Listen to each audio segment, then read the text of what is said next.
황혼추억극장입니다. 이번 화는 1968년 신상옥 감독의 명작 영화 대원군을 재구성한 오디오북입니다. 상갓집게라 불리며 긴 세월을 조롱당한 남자. 그가 어떻게 조선의 운명을 손에 쥔 대원군이 되었을까요? 굴욕과 인내, 그리고 사랑과 이별의 서사 속으로 지금 들어가 봅니다. 들으시기 전에 구독과 좋아요 부탁드려요. 화면을 어둡게 하시고 편하게 들으세요. 1장. 상갓집게. 첫 닭이 울었습니다. 어둠을 가르는 날카로운 울음소리가 운영궁 담장 너머로 길게 뻗어나갔어요. 1863년 정월, 한양의 새벽은 뼈속까지 파고드는 추위로 가득했습니다. 밤새 내린 서리가 돌계단 위에 하얗게 얼어붙어 있었고, 대문 앞 감나무 가지에는 성애가 솜털처럼 피어올라 있었어요. 담장 틈새로 스며드는 새벽 바람이 마당의 낙엽 더미를 스산하게 흔들었습니다. 운영궁. 왕족의 저택이라는 이름이 무색할 만큼 초라한 집이었어요. 대문의 붉은 칠은 벗겨져 나무결이 드러나 있었고, 문짝 아래쪽은 빗물에 썩어 구멍이 뚫려 있었습니다. 담장은 여기저기 허물어져 흙이 드러났고, 깨진 기와 조각들이 담 밑에 굴러다녔어요. 마당에는 누렇게 말라붙은 낙엽이 무릎 높이까지 쌓여 있었습니다. 쓸어도 끝이 없어서 아예 포기한 지 오래였어요. 행랑채 처마에는 거미줄이 얽혀 있었고, 장독대 뚜껑에는 먼지가 수북이 쌓여 있었습니다. 한양에서 가장 볼품없는 왕족의 집. 그러나 바로 그 볼품없음이 이 집의 주인을 살려주고 있다는 것을 아는 사람은 거의 없었어요. 안채 안방에서 코 고는 소리가 새어나왔습니다. 문풍지 사이로 술 냄새와 오래된 담뱃재 냄새가 진하게 흘러나왔어요. 쿰쿰한 냄새가 새벽 공기와 뒤섞여 문 앞까지 퍼졌습니다. 방 안은 어수선했습니다. 벽에는 먹물이 번진 난초, 그림 몇 점이 빗둘게 걸려 있었고, 그 아래로 빈 술병들이 여기저기 뒹굴었어요. 어떤 병은 옆으로 넘어져 마지막 남은 술이 방바닥에 흘러 얼룩을 만들고 있었습니다. 이불은 뭉텅이로 구겨져 방구석에 처박혀 있었고, 베개는 형체를 알아보기 어려울 만큼 납작하게 눌려 있었어요. 책상 위에는 먹이 마른 벼루와 붓이 아무렇게나 놓여 있었고, 그 옆에 반쯤 그리다 만 난초 그림이 펼쳐져 있었습니다. 늙은 하인 복만이 조심스럽게 방문 앞에 섰어요. 달아빠진 집신이 마른 낙엽을 밟아 바스락 소리를 냈습니다. 복만은 기침을 한번 한 뒤 조심스럽게 문고리를 잡았어요. 녹슨 경첩이 삐걱하고 날카로운 소리를 내며 문이 열렸습니다. 어르신, 일어나셔야지요. 해가 뜨고 있습니다. 이불 더미가 꿈틀거렸어요. 그 안에서 부스스한 머리카락이 삐죽 나왔습니다. 흥성군 이하응이었어요. 40이 넘은 나이의 얼굴에는 세월의 흔적이 깊이 패여 있었습니다. 눈가에는 잔주름이 거미줄처럼 퍼져 있었고, 볼은 술독에 절어 검붉게 달아올라 있었어요.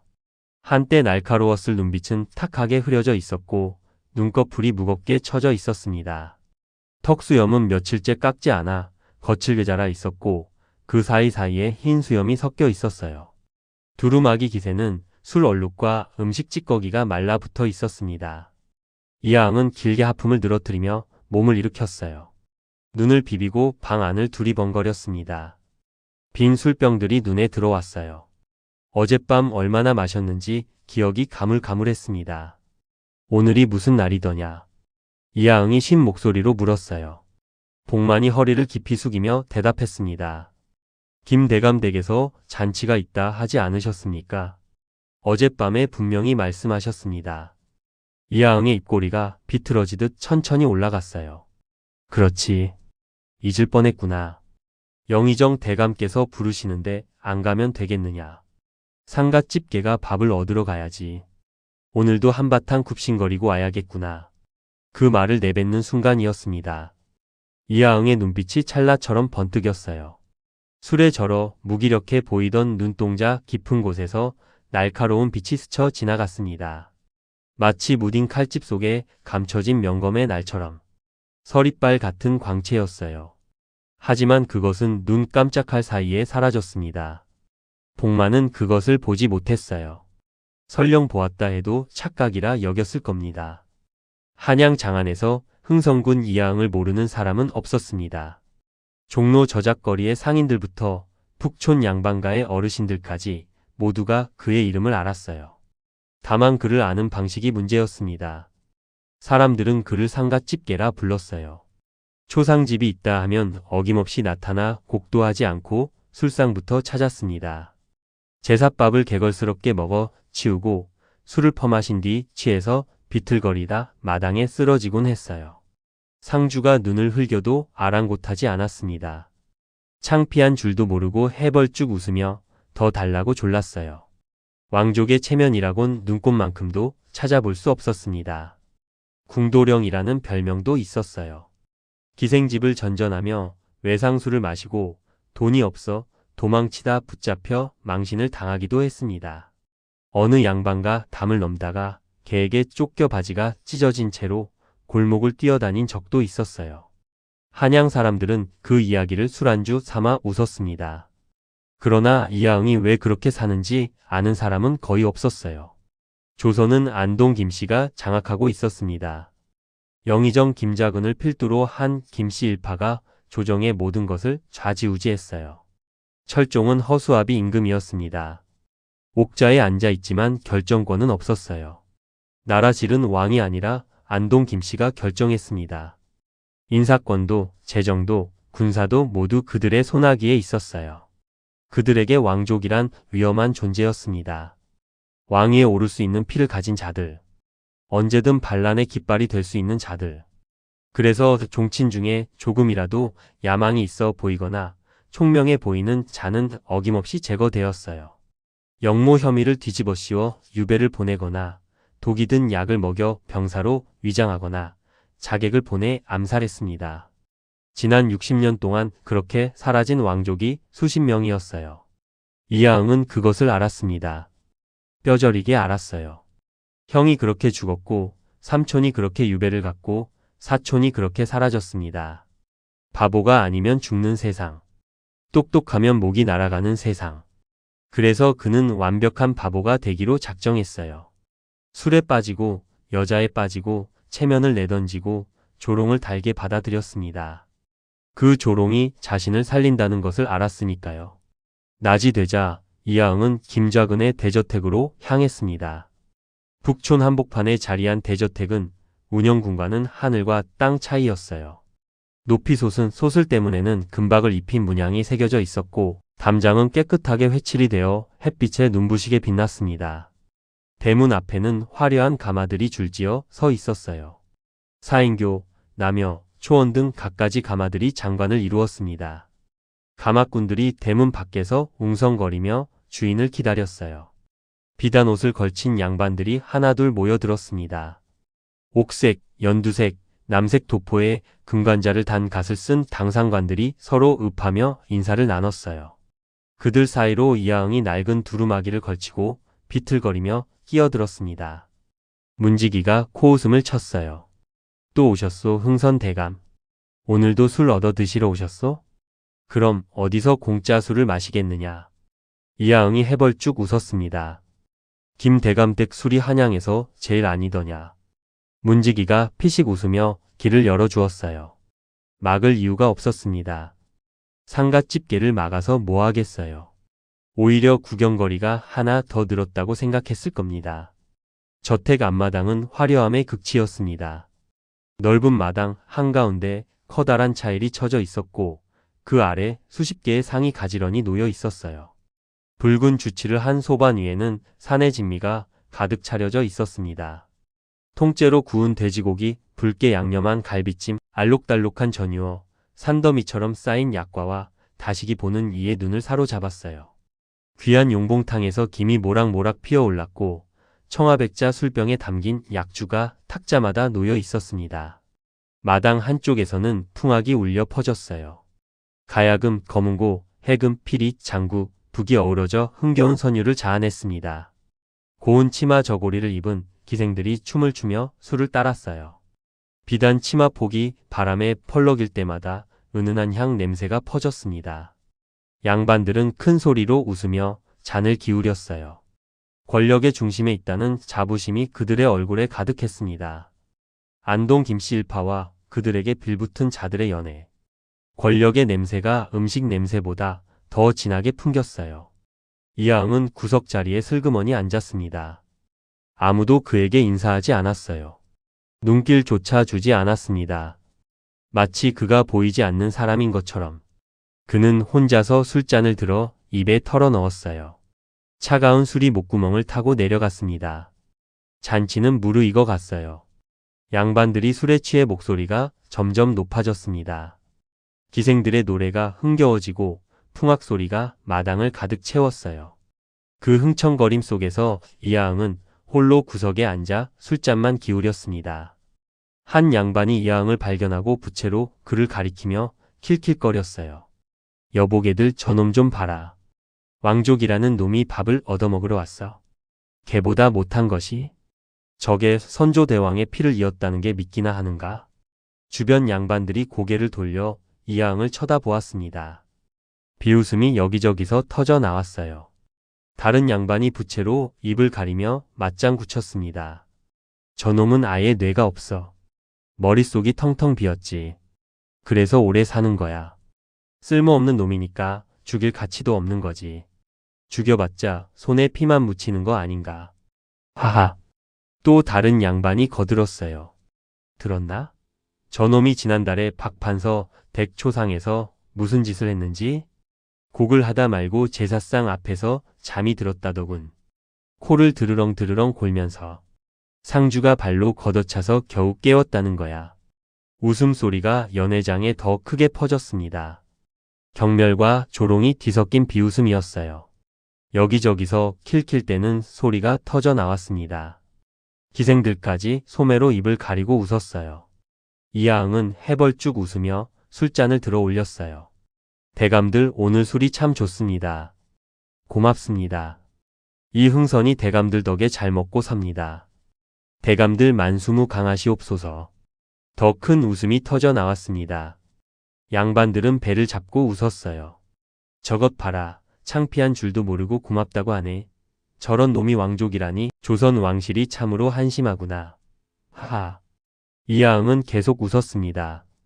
입꼬리를 끝까지 올리고 눈도 웃는 것처럼 찡그렸어요. 완벽한 바보의 얼굴이었습니다. 하지만 고개를 숙여 술잔에 입술을 대는 순간이었어요. 아무도 보지 않는 그 찰나에 그의 눈에서 불꽃이 튀었습니다. 이빨이 부서지도록 이를 악물고 있었어요. 관자놀이에 핏줄이 불끈 솟았습니다. 술잔을 쥔 손에 힘이 들어가 손가락 마디가 하얗게 질렸어요. 분노를 억누르느라 온몸이 돌처럼 굳어 있었습니다. 언젠가. 그가 속으로 외쳤어요. 언젠가 저놈들이 내 앞에 무릎을 꿇는 날이 온다. 반드시 이 치욕을 만배로 갚아주마. 해가 기울고 저녁 어스름이 내려앉았습니다. 잔치가 끝나고 양반들이 하나둘 가마를 타고 떠났어요. 문 앞에서 서로 읍하며 인사를 나누고 가마꾼들이 호령소리와 함께 움직였습니다. 이하응은 아무도 없는 틈을 타 대저택 대문을 빠져나와 밤거리로 걸었어요. 한양의 밤거리는 고요했습니다. 종로의 상점들은 문을 닫았고 거리에는 인적이 드물었어요. 간간이 술라군의 횃불빛이 멀리서 깜빡거렸습니다. 멀리서 야경꾼의 딱딱이 소리가 들려왔어요. 인경 소리에 맞춰 통행금지가 시작되고 있었습니다. 이하응은 취한 척 비틀거리며 걸었어요. 담벼락에 어깨를 부딪히며 발을 헛디뎌 비틀거리고 혼잣말처럼 노래를 흥얼거렸습니다. 누가 보아도 술에 취한 한량의 모습이었어요. 하지만 사실 그의 걸음은 한치도 흐트러지지 않았습니다. 연기였어요. 오랜 세월 해온 연기. 이제는 제2의 본성이 되어버린 연기. 골목 모퉁이를 돌아 혼자가 되었을 때 이하응은 걸음을 멈추었습니다. 담벼락에 등을 기대고 하늘을 올려다 보았어요. 겨울 하늘에 별이 총총히 박혀 있었습니다. 북두칠성이 선명하게 보였어요. 차가운 바람이 불어와 땀에 젖은 두루마기 자락을 펄럭였습니다. 오늘도 살아남았다. 그가 낮게 중얼거렸어요. 오늘도 상갓집게로 살아남았다. 내일도 모레도 그렇게 살겠지. 하지만 언젠가는 그의 입가에 쓴 웃음이 번졌습니다. 웃음인지 울음인지 모를 표정이었어요. 이하응은 다시 걸음을 옮겼습니다. 운영궁을 향해 어둠이 깔린 한양 골목길을 홀로 걸어갔어요. 등이 구부정했고 발걸음이 무거웠습니다. 누가 보아도 지친 폐인의 모습이었어요. 그러나 그의 눈 속에는 꺼지지 않는 불씨가 타오르고 있었습니다. 바람이 불어도 꺼지지 않는 집념의 불꽃. 언젠가 활활 타오를 그날을 기다리며 조용히 불타고 있는 욕망의 불꽃이었어요. 아직은 아무도 몰랐습니다. 이 초라한 사내가 조선의 운명을 바꿀 사람이라는 것을.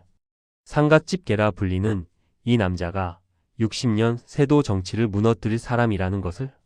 2장. 불씨를 아는 여인. 초겨울 저녁이었습니다.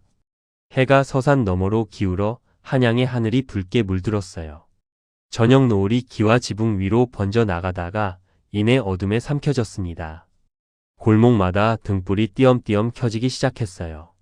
흔들리는 촛불이 창호지에 비쳐 희미한 그림자를 만들었습니다. 찬바람이 불어 사람들은 옷깃을 여미고 종종 걸음으로 집을 향해 걸었어요. 포장마차에서 어묵 국물 끓이는 냄새가 골목에 퍼졌습니다. 이하응은 골목길을 따라 걸었어요.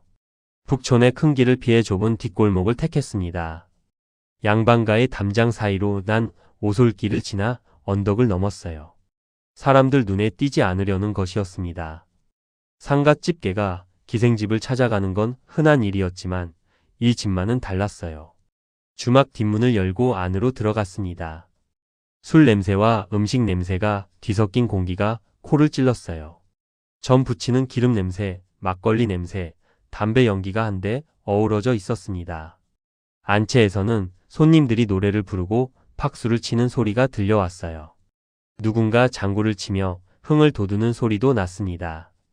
기생들의 웃음소리가 벽 너머로 새어나왔어요. 이하응은 좁은 복도를 지나 맨 끝 방문 앞에 섰어요. 복도 바닥은 삐걱거렸고 벽에는 기름때가 얼룩져 있었습니다. 이 주막에서 가장 후미진 방. 사람들 눈에 띄지 않는 곳. 이하응은 잠시 숨을 고른 뒤 문고리를 잡았어요. 낡은 문이 삐걱 소리를 내며 열렸습니다. 방 안에는 여인이 앉아 있었습니다. 기생추선. 30대 초반의 여인이었어요. 첫눈에 눈길을 사로잡는 화려한 미인은 아니었습니다. 하지만 자세히 보면 빠져들게 되는 얼굴이었어요. 고운 이마에 단정하게 올린 쪽머리, 가지런한 눈썹 아래 서늘하면서도 깊이를 알 수 없는 눈매. 입술은 얇았지만 그 선이 우아했고 턱선은 갸름하면서도 강단이 있어 보였습니다. 평범한 기생과는 사뭇 다른 분위기를 지니고 있었어요. 화려하지 않았지만 품위가 있었고 말이 많지 않았지만 눈빛에 천마디 말이 담겨 있었습니다. 다른 기생들처럼 얼굴에 분을 두껍게 바르지도 않았고 화려한 비녀로 치장하지도 않았어요. 소박한 옥비녀 하나만 꽂고 있었습니다. 옷도 단정했어요. 옥색 저고리에 자주색 치마. 고급스러운 비단이 아니라 깨끗하게 다림질한 무명이었습니다. 촛불이 켜진 작은 상 앞에 앉아있던 추선이 고개를 들었어요. 상 위에는 술병과 술잔, 그리고 간단한 안주가 놓여 있었습니다. 미리 준비해둔 것이었어요. 이하응을 보자 미소가 번졌습니다. 어색한 영업용 미소가 아니라 진심이 담긴 미소였어요. 눈가에 잔주름이 잡히며 눈이 반달처럼 휘어졌습니다. 오셨군요. 추선이 술병을 들어 잔에 술을 따랐어요. 기다리고 있었습니다. 이하응은 방석 위에 털썩 주저앉았습니다. 긴 한숨이 절로 나왔어요. 온몸에 들어갔던 힘이 한꺼번에 풀렸습니다. 이 방에서만큼은 연기할 필요가 없었어요.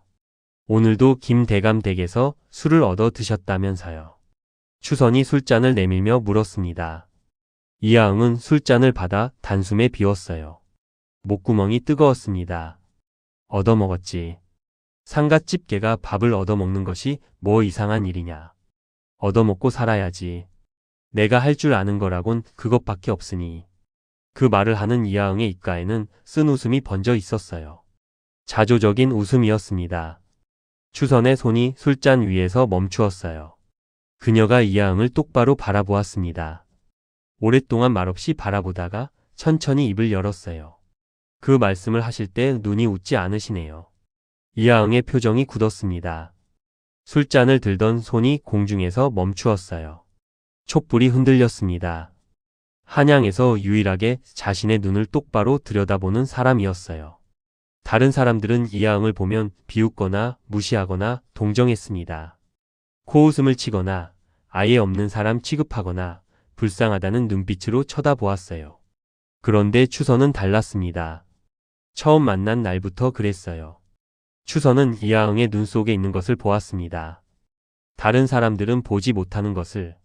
내가 뭘 안다고. 이하응이 낮게 내뱉었어요. 추선이 조용히 대답했습니다. 알지요. 서방님이 왜 그러고 사시는지. 이 판국의 뼈다귀 타령이 무슨 소용이냐 그렇게 말씀하시지만 서방님의 뼈는 누구보다 단단하시잖아요. 이하응의 눈빛이 순간 서늘하게 빛났어요. 술에 찌들어 무기력해 보이던 눈동자 깊은 곳에서 날카로운 빛이 드러났습니다. 검을 숨겨둔 사람이 검집을 살짝 열어 보인 것 같았어요.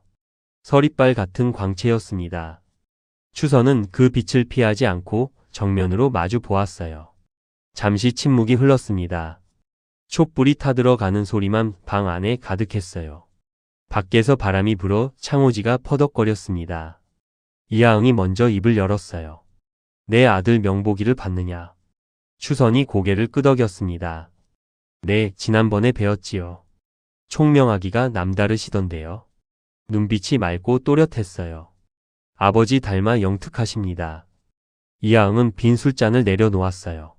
상 위에 탁 소리가 났습니다. 촛불에 비친 그의 그림자가 벽 위에서 일렁였어요. 오랫동안 아무 말 없이 그림자를 바라보다가 천천히 입을 열었습니다. 그 아이가 내 희망이다. 추선은 조용히 기다렸어요. 술을 더 따르지도 않고 말을 재촉하지도 않았습니다. 그저 이하응이 말할 때까지 기다렸어요. 이하응이 말을 이었습니다. 저 안동 김씨 놈들이 언제까지 세상을 줄 것 같으냐. 60년이다. 60년 동안 저놈들이 이 나라를 쥐고 흔들었어. 왕은 허수아비고 조정은 저놈들 잔치상이야. 하지만 영원한 건 없어. 이하응의 눈이 어둠 속에서 빛났어요. 촛불에 비친 눈동자가 불꽃처럼 일렁였습니다. 철종 전하께서 후사가 없으시다. 5 왕자가 모두 어린 나이에 돌아가셨어. 왕위를 이을 사람이 없다는 뜻이지. 전하의 용체가 날로 쇠약해지고 계셔. 오래가지 못할 거야. 그때가 오면. 이하응은 말을 끊고 창밖을 바라보았어요. 어둠이 내려앉은 한양의 밤하늘이 보였습니다. 모든 것이 달라진다. 추선은 한참 동안 아무 말도 하지 않았어요. 촛불 그림자가 그녀의 얼굴 위에서 춤을 추었습니다. 그러다 조용히 입을 열었어요. 그날이 오면 저는 어찌 되는 것인지요. 이하응은 대답하지 못했습니다. 입을 열었다가 다시 다물었어요. 대궐로 향하는 길에 기생이 함께할 자리는 없었습니다. 왕의 아버지가 될 사람 곁에 기생이 있을 수 없었어요. 그것을 둘 다 알고 있었습니다. 알면서도 묻는 것이고 알면서도 대답하지 못하는 것이었어요. 침묵이 길어졌습니다. 촛불이 조금씩 짧아지고 있었어요. 추선은 아무 말 없이 이하응의 손을 잡았습니다. 차가운 손이었어요. 기생의 손은 따뜻해야 했지만 추선의 손은 늘 차가웠습니다. 술상을 나르고 비파를 타고 밤새 술시중을 들어야 했던 손. 그 손이 이하응의 거친 손을 감싸 쥐었어요. 이하응은 그 차가움이 오히려 진심처럼 느껴졌습니다. 술잔을 따르며 웃는 것보다 이 침묵과 차가운 손이 더 진실했어요. 촛불이 조용히 타올랐습니다. 두 사람은 오래도록 말없이 앉아 있었어요. 밖에서 바람 소리가 들려왔습니다. 겨울 바람이 창호지를 흔들었어요. 그 소리가 마치 누군가 문을 두드리는 것 같았습니다. 먼 훗날 운명이 찾아올 것을 예고하듯이. 며칠 뒤 이하응은 운영궁 뒷뜰에 서 있었습니다. 늦은 오후였어요. 서쪽 하늘이 노랗게 물들어 있었습니다. 마당 한쪽에 심어진 소나무 그림자가 길게 늘어져 있었어요. 바람이 불어 솔잎이 바스락거렸습니다. 마당 한가운데서 12살 된 아들 명복이 글을 읽고 있었어요. 작은 평상 위에 책상 다리를 하고 앉아 두 손으로 책을 받쳐 들고 있었습니다. 총명한 눈빛을 가진 소년이었어요. 또래보다 의젓했고 글 읽는 자세가 반듯했습니다. 허리를 꼿꼿이 세우고 고개를 살짝 숙인 채 책에 집중하고 있었어요. 목소리가 낭낭하게 뜰에 울려 퍼졌습니다. 대학지도, 제명 명덕, 제친민 제지어지선. 명복의 목소리는 맑고 또렷했습니다. 글을 읽는 눈빛이 진지했어요. 한 글자 한 글자 뜻을 새기듯 읽어 나갔습니다. 어려운 한자를 만나면 잠시 멈추어 생각하다가 다시 읽어 나갔어요. 스승이 없어도 스스로 공부하는 아이였습니다. 옆에는 작은 붓과 벼루가 놓여 있었어요. 모르는 글자가 나오면 따로 적어두는 것 같았습니다. 바람이 불어 책장이 넘어가자 명복이 손으로 눌러 잡았어요. 그리고 다시 읽기 시작했습니다. 이하응은 담장 뒤에 서서 아들을 지켜보았어요. 아들은 아버지가 보고 있다는 것을 몰랐습니다. 그저 열심히 글을 읽고 있었어요. 바른 자세로 또렷한 발음으로. 저 아이를 왕으로 만들겠다. 이하응이 속으로 중얼거렸어요. 저 아이가 옥좌에 앉는 날 나는 더 이상 상갓집계가 아니다. 저 아이가 임금이 되면 60년 세도 정치도 끝난다. 바람이 불어 마당에 낙엽을 흩날렸습니다. 명복이 고개를 들어 하늘을 보았어요. 맑은 눈이었습니다. 아직 세상 물정 모르는 순수한 눈. 권력이 무엇인지, 피비린내 나는 정치가 어떤 것인지 전혀 모르는 눈이었어요. 이하응은 그 눈을 오래 바라보았습니다. 저 눈을 지켜야 한다. 저 눈이 임금의 눈이 될 때까지. 그가 주먹을 꽉 쥐었어요. 손톱이 손바닥을 파고들었습니다. 얼마를 더 참아야 한다 해도 참겠다. 춤을 추라면 춤을 추고 기어다니라면 기어다니겠다.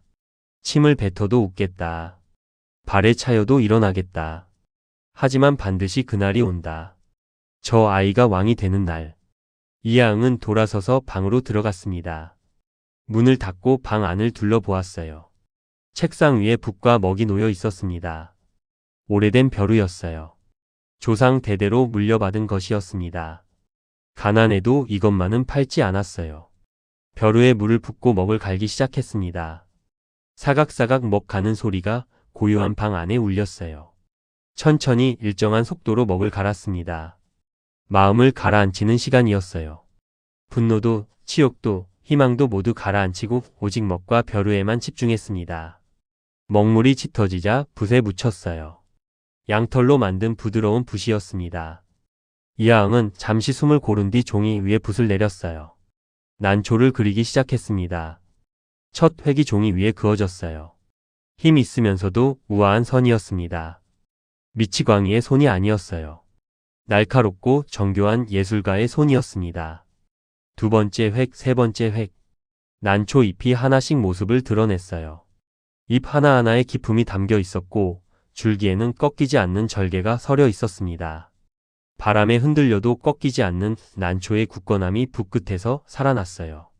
이하응은 오랜 시간 동안 난초를 그렸습니다. 창밖으로 어둠이 깊어지고 촛불이 짧아지는 동안 그는 붓을 놓지 않았어요. 이것이 진짜 이하응이었습니다. 상갓집게 뒤에 숨어있는 진짜 모습. 세상은 술주 정뱅이만 보았지만 그 안에는 칼날 같은 의지와 불꽃 같은 야망이 감춰져 있었어요. 난초 잎이 완성되었을 때 이하응은 붓을 내려놓았습니다. 그림을 바라보며 낮게 말했어요. 기다려라. 곧 간다. 그 말이 누구에게 한 것인지는 이하응만 알았습니다. 아들에게인지 조상에게인지 아니면 아직 오지 않은 미래에게인지 혹은 그 모든 것에게인지도 몰랐어요. 창밖으로 바람이 불었습니다. 낙엽이 날려 창호지에 부딪혔어요. 이하응은 그림을 말리며 생각에 잠겼습니다. 추선의 얼굴이 떠올랐어요. 그날이 오면 저는 어찌 되는 것인지요.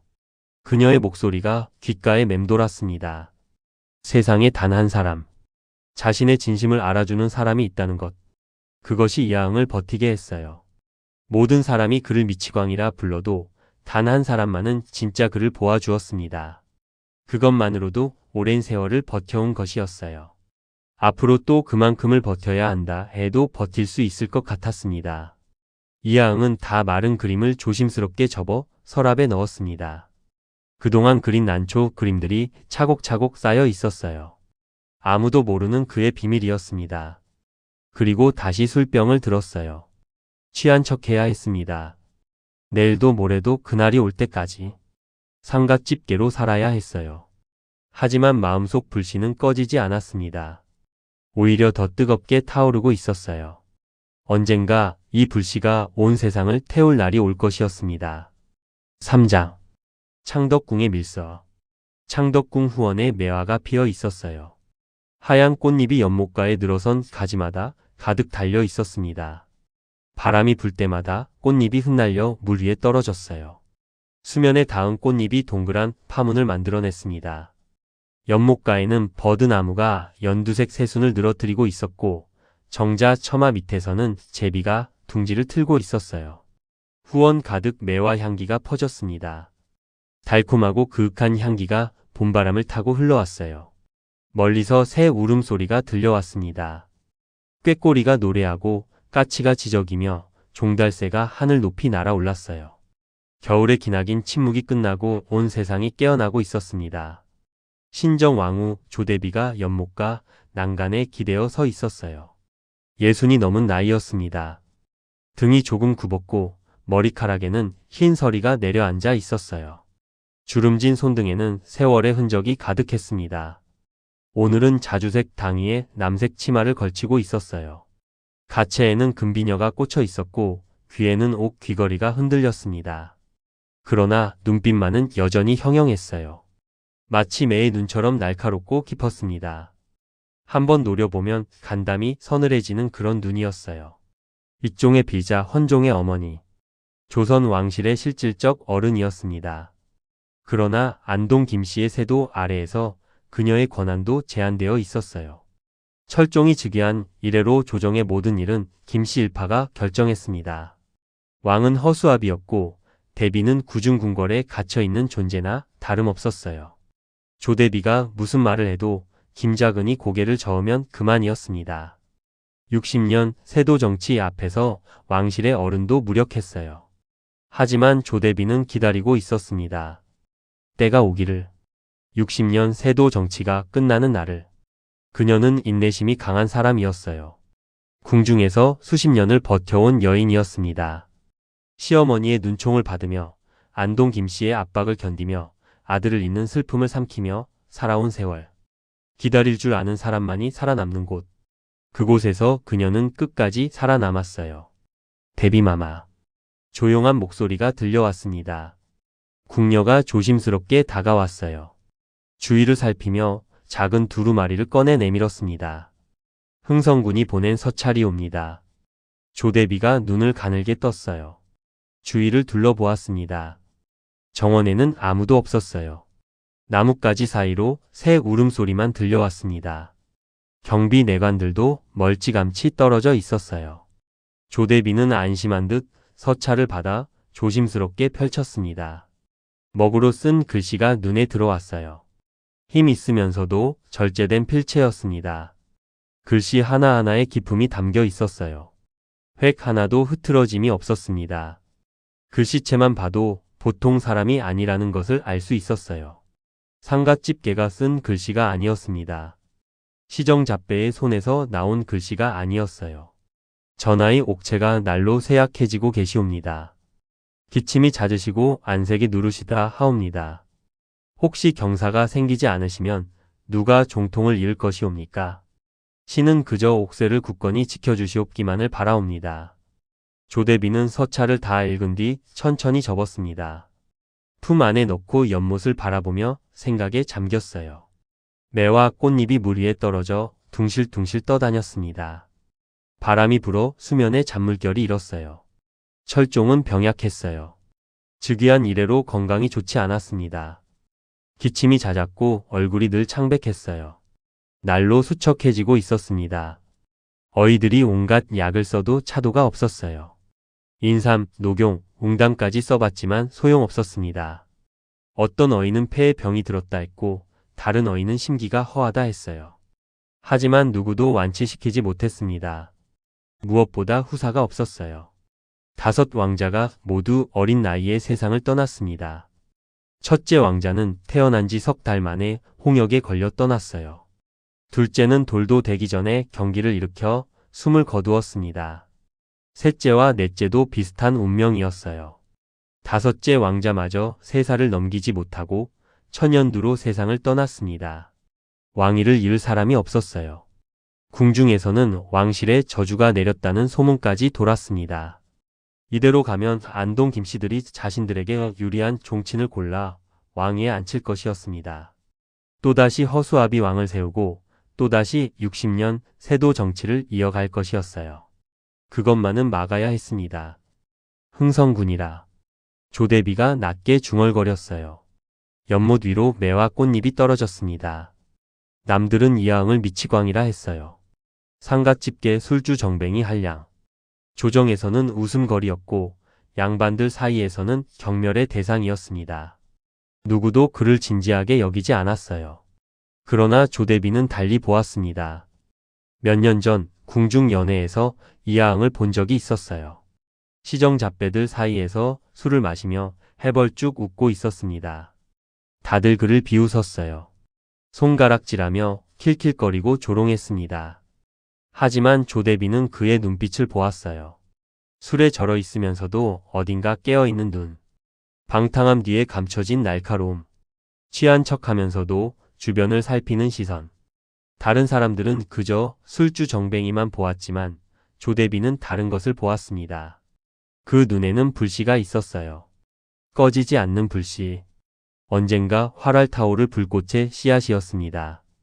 저 사람은 바보가 아니다. 그때 조대비는 직감했어요. 살아남기 위해 바보 행세를 하는 것이다. 안동 김씨의 눈을 피해 목숨을 부지하려고 미치광이를 연기하는 것이다.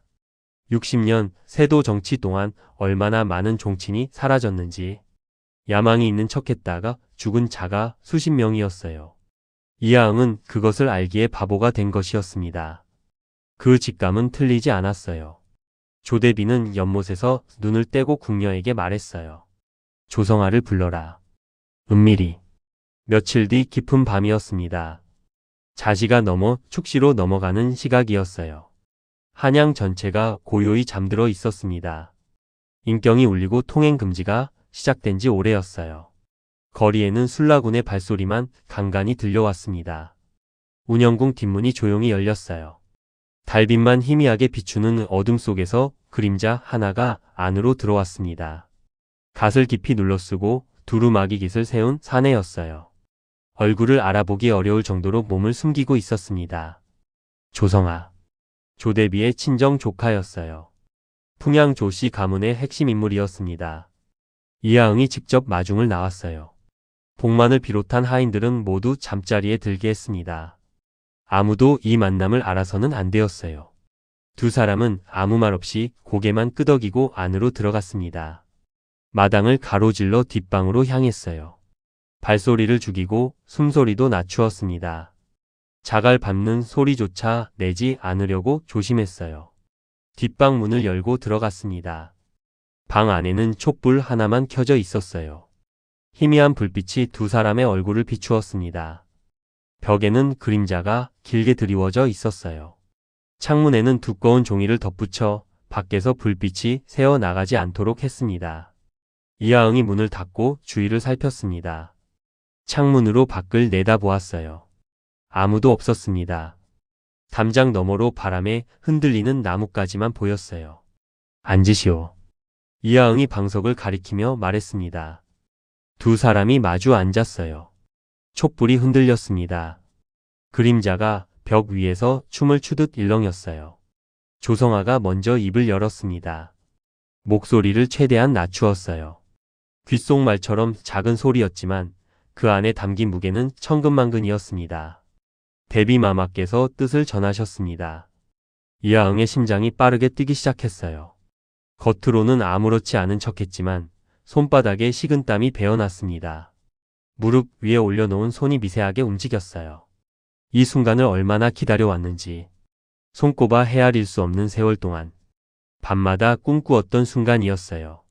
심장이 귀에서 울리는 것 같았습니다. 조성아가 말을 이었습니다. 목소리가 더욱 낮아졌어요. 촛불이 흔들리며 그의 얼굴에 그림자가 드리워졌습니다. 만일의 경우 흥성군의 아드님 명복을 익종 대왕의 양자로 삼아 종통을 잇게 하시겠다 하셨습니다. 이하응은 숨을 멈추었어요. 시간이 멈춘 것 같았습니다. 그토록 오래 기다려온 말이었습니다. 꿈에서도 들어보고 싶었던 말이었어요. 귀를 의심했습니다. 잘못 들은 것이 아닌지 확인하고 싶었어요. 하지만 조성아의 진지한 표정이 모든 것을 말해주고 있었습니다. 촛불에 비친 그의 눈은 조금의 흔들림도 없이 단단했어요. 명복이 왕이 된다. 내 아들이 왕이 된다. 그리고 나는 왕의 아버지가 된다. 상갓집 개가 대원군이 된다. 이하응의 머릿속에서 수천 가지 생각이 소용돌이쳤어요. 그간의 치욕이 스쳐 지나갔습니다.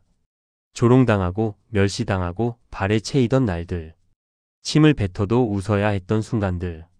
그 모든 것이 이 한마디를 위한 것이었어요. 조성아가 덧붙였어요. 단, 그때까지 절대로 김씨 일파의 눈에 띄지 마시라 하셨습니다. 조금이라도 야망이 있는 것처럼 보이면 모든 것이 수포로 돌아간다 하셨습니다. 지금처럼 상갓집게로 남아 계셔야 합니다. 끝까지. 이하응은 고개를 깊이 숙였습니다. 이마가 차가운 방바닥에 닿을 정도였어요. 목이 뻣뻣하게 굳어 말이 쉽게 나오지 않았습니다. 가슴이 벅차 올랐어요. 눈시울이 뜨거워졌습니다. 오랜 세월 참아온 눈물이 쏟아질 것 같았어요. 한참 만에 겨우 입을 열었습니다. 목소리가 갈라지지 않도록 애써 가다듬어야 했어요. 데비마마의 은혜에 죽어서도 갚겠사옵니다. 이양 1000번 죽어도 그 은혜를 잊지 않겠사옵니다. 조성아가 고개를 끄덕이고 일어났어요. 왔을 때처럼 조용히 뒷문을 통해 사라졌습니다. 발소리 하나 남기지 않았어요. 담장 너머로 그의 그림자가 어둠 속으로 녹아들었습니다.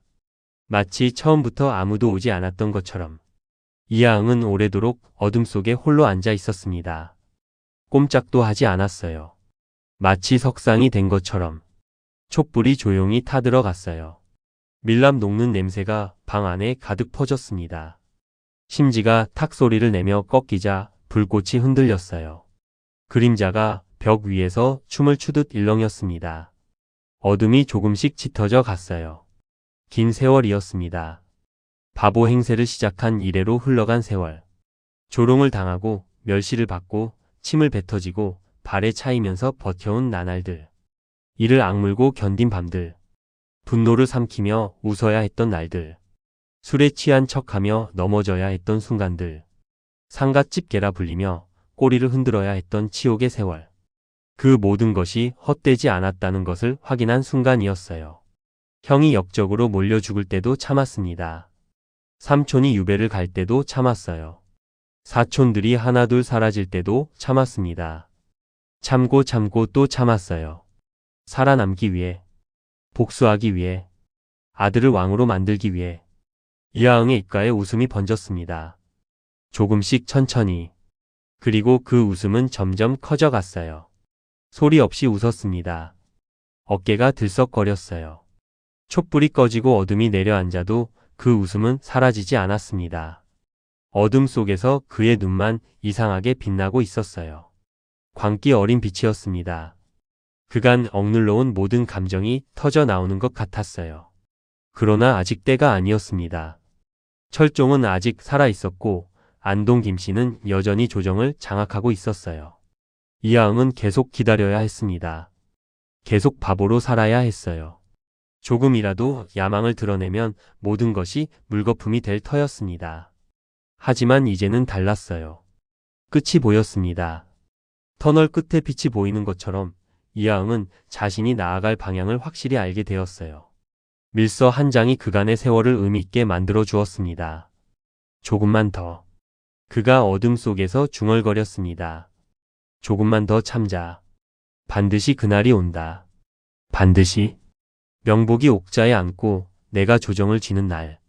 그날이 오면 저놈들 하나하나 무릎을 꿇리겠다. 창밖에서 바람이 불었습니다. 봄바람이었어요. 매화 향기를 머금은 따뜻하고 부드러운 바람. 겨울이 가고 새 계절이 오듯 곧 새로운 시대가 올 것이었습니다. 이하응은 창문을 열고 밤하늘을 올려다 보았어요. 별이 총총히 빛나고 있었습니다. 북두칠성이 유난히 밝았어요. 마치 길을 가리키는 것처럼. 사장. 춤추는 왕족. 여름이 왔습니다. 한양의 불볕 더위가 내리쬐었어요. 하늘에는 구름 한 점 없었고 땡볕이 대지를 달구었습니다. 거리의 흙바닥에서 아지랑이가 피어올랐어요. 사람들은 부채를 연신 붙이며 그늘을 찾아 다녔습니다. 나무 밑에는 더위를 피하는 이들이 옹기종기 모여 있었어요. 우물가에는 물을 기르러 온 안악들이 줄을 지어 서 있었습니다. 그런 더운 날 오후였어요. 김좌근의 대저택에서 또 잔치가 열렸습니다. 저택 앞마당에는 커다란 차일이 쳐져 있었어요. 비단으로 만든 차일이 햇빛을 가려주고 있었습니다. 그 아래 수십 개의 상이 가지런히 놓여 있었어요. 붉은 주칠 소반 위에는 산의 진미가 그득했습니다. 갖은 과일과 떡, 전유어와 갈비찜, 약과와 다식이 눈을 사로잡았어요. 양반들이 하나둘 모여들었습니다. 옥색 도포, 남색 도포, 연두색 도포를 걸친 당상관들이 부채를 흔들며 인사를 나누었어요. 금관자를 단 갓이 햇빛에 반짝였습니다. 안동 김씨 일파와 그들에게 빌붙은 고관대작들, 조정의 실세들이 한자리에 모인 것이었어요. 마당 한쪽에서는 풍악이 울려 퍼졌습니다. 가야금과 검은고 소리가 어우러졌어요. 고운 치마 저고리를 입은 기생들이 춤을 추며 술을 따랐습니다. 비단 치마폭이 바람에 펄럭일 때마다 은은한 향 냄새가 퍼졌어요. 화려하고 흥겨운 연회였습니다. 잔치가 무르익어 갈 무렵이었어요. 김좌근이 부채로 자신의 손바닥을 탁탁 치며 주위를 둘러보았습니다. 칠순을 앞둔 노인이었지만 눈빛만은 여전히 날카로웠어요. 60년 세도 정치의 핵심 인물, 조선의 실질적인 권력자였습니다. 왕도 그의 눈치를 보았고 신하들은 그의 입김에 따라 움직였어요. 그가 고개를 끄덕이면 사람이 살았고 고개를 저으면 사람이 죽었습니다. 그런 사람이었어요. 하얀 수염이 가슴까지 늘어져 있었습니다. 금빛 비단 도포를 걸치고 옥관자를 단 갓을 쓰고 있었어요. 손에는 백옥 부채를 들고 있었습니다. 한눈에 봐도 권력의 정점에 선 사람이라는 것을 알 수 있었어요. 오늘 흥선은 안 왔나? 김좌근이 물었어요. 주위의 양반들이 킬킬 웃었습니다. 저기 오고 있습니다, 대감. 누군가가 대문 쪽을 가리키며 말했어요. 이하응이 들어오고 있었습니다. 오늘도 낡은 두루마기를 걸치고 있었어요. 등에는 땀이 흥건했고 얼굴은 벌겋게 달아올라 있었습니다. 이미 술을 마신 듯 비틀거리며 걸어왔어요. 대문 앞에서 문지기에게 굽신거리며 인사했습니다. 양반들이 박장대소했어요. 술 냄새가 여기까지 나는구먼. 오늘도 공짜 술 드시러 오셨어? 상갓집 개가 잔치집 개도 되겠군. 이하응은 해벌쭉 웃었습니다. 그러게요. 술이 있는 곳이면 어디든 가는 게 이 흥선의 본분이지요. 김대감댁 술이 한양에서 제일 아니겠습니까? 히. 양반들이 더 크게 웃었어요. 배를 잡고 눈물까지 흘리며 웃었습니다. 저것 봐라, 본분이래. 왕족이 술 마시는 게 본분이라네. 김좌근이 부채로 이하응을 가리키며 말했어요. 오늘은 뭘 해주실 건가? 지난번에는 노래를 불렀지 않나. 오늘은 춤이라도 춰보시게. 춤이요? 이하응이 눈을 껌벅거렸어요. 춤이라. 제가 잘 출 수 있을지 모르겠습니다만. 주위의 양반들이 부추겼습니다. 촤. 어디 한번 왕족의 춤을 구경합시다. 누군가가 장부채를 두드렸어요. 덩덕쿵 덩덕쿵. 이하응은 잠시 머뭇거리는 척하다가 일어섰습니다. 넓은 마당 한가운데로 나갔어요. 양반들이 둥글게 둘러앉아 구경했습니다. 기생들도 술 따르는 손을 멈추고 쳐다보았어요. 장구 소리가 점점 빨라졌습니다. 이하응이 춤을 추기 시작했어요. 어깨를 들썩들썩 올렸습니다. 양팔을 허공에 휘저었어요. 엉덩이를 좌우로 흔들었습니다. 발을 동동 굴렀어요. 고개를 까딱까딱 흔들었습니다. 두 눈을 찡그리고 입을 해벌쭉 벌렸어요. 완전한 광대의 춤이었습니다. 아니, 광대보다 더 우스꽝스러운 춤이었어요. 팔을 휘두르며 빙글빙글 돌았습니다. 두루마기 자락이 펄럭였어요. 땀이 이마에서 줄줄 흘러내렸습니다. 숨이 가빠졌어요. 하지만 이하응은 멈추지 않았습니다. 더 격하게, 더 우스꽝스럽게 춤을 추었어요. 발을 구르고 어깨를 흔들고 고개를 젖히며 미친 사람처럼, 술 취한 미치광이처럼 양반들이 배를 잡고 웃었습니다. 저것 봐라. 저게 왕족이라니. 선조대왕의 피를 이었다는 것이 저 꼴이야. 하하. 누군가가 이하응에게 엽전을 던졌어요. 동전이 땅바닥에 떨어져 딸그랑 소리를 냈습니다. 이하응은 해벌쭉 웃으며 허리를 굽혀 동전을 주었어요. 고맙습니다, 대감. 그 모습에 양반들은 더 크게 웃었습니다. 웃음소리가 연회장을 가득 채웠어요. 조롱과 경멸이 뒤섞인 웃음. 인간을 짐승보다 못하게 보는 웃음. 그 웃음이 사방에서 이하응에게 쏟아졌습니다. 이하응은 더 열심히 춤을 추었어요. 더 우스꽝스럽게, 더 비천하게. 어깨를 더 들썩이고 엉덩이를 더 흔들었습니다. 양반들이 웃으면 웃을수록 더 과장된 동작을 했어요. 마치 진짜 미치광이처럼. 그때였습니다. 춤을 추다 고개를 숙인 순간이었어요. 아무도 그의 얼굴을 보지 못하는 그 찰나. 이하응의 눈에서 불꽃이 튀었습니다. 이가 부서지도록 악물고 있었어요. 관자놀이에 핏줄이 불끈 솟았습니다. 눈동자에는 살기가 서려 있었어요. 그러나 고개를 드는 순간 다시 해벌쭉 웃는 얼굴로 돌아왔습니다. 완벽한 연기였어요. 오랜 세월 연마한 연기. 누구도 그 순간의 눈빛을 보지 못했습니다. 춤을 추면서 이하응은 속으로 날짜를 세고 있었어요. 철종이 쓰러진 지 3달. 어이들이 손을 쓰지 못하고 있다. 오래가지 않을 것이다. 그때가 오면 저놈들이 내 앞에 무릎을 꿇는다. 저놈들이 나를 모시라고 부르는 날이 온다. 언젠가 저놈들 앞에서 너희가 나를 모시라고 말할 날이 온다. 그때 내가 어떤 얼굴을 할지 두고 보아라. 잔치가 끝났습니다. 해가 기울고 저녁 노을이 한양을 물들였어요. 서쪽 하늘이 주황빛과 자줏빛으로 물들었습니다. 새들이 둥지를 찾아 날아갔어요. 저택 앞마당에는 잔치의 흔적이 어지럽게 널려 있었습니다. 빈 술병, 남은 음식, 흩어진 꽃잎. 양반들이 하나둘 가마를 타고 떠났습니다. 문 앞에서 서로 읍하며 인사를 나누었어요. 가마꾼들이 호령소리와 함께 움직였습니다. 이하응도 저택을 빠져나와 밤거리로 걸었어요. 아무도 그에게 인사하지 않았습니다. 마치 그가 없는 사람인 것처럼. 발걸음이 무거웠습니다. 온몸이 천근만근이었어요. 춤을 추느라 지친 것이 아니었습니다. 분노를 억누르느라 지친 것이었어요. 치욕을 삼키느라 탈진한 것이었습니다. 이가 아플 정도로 악물고 있었어요. 주먹을 꽉 쥐어 손톱이 손바닥을 파고들었습니다. 이하응은 골목을 돌아 주막으로 향했습니다. 어둠이 내려앉은 골목길이었어요. 여기저기서 개 짖는 소리가 들려왔습니다. 멀리서 야경꾼의 딱딱이 소리가 울렸어요. 이하응은 아무도 없는 것을 확인한 뒤에야 비틀거리는 걸음을 멈추었습니다. 허리를 펴고 어깨를 폈어요. 술 취한 연기를 멈춘 것이었습니다. 주막 뒷문을 밀고 안으로 들어갔어요. 복도를 지나 맨 끝 방으로 향했습니다. 주막 뒷방 문을 열었어요. 추선이 앉아 있었습니다. 작은 상 위에 술병과 술잔이 놓여 있었어요. 안주로 마른 북어와 김이 있었습니다. 촛불이 희미하게 타오르고 있었어요. 추선은 이하응이 올 것을 알고 기다리고 있었던 것이었습니다.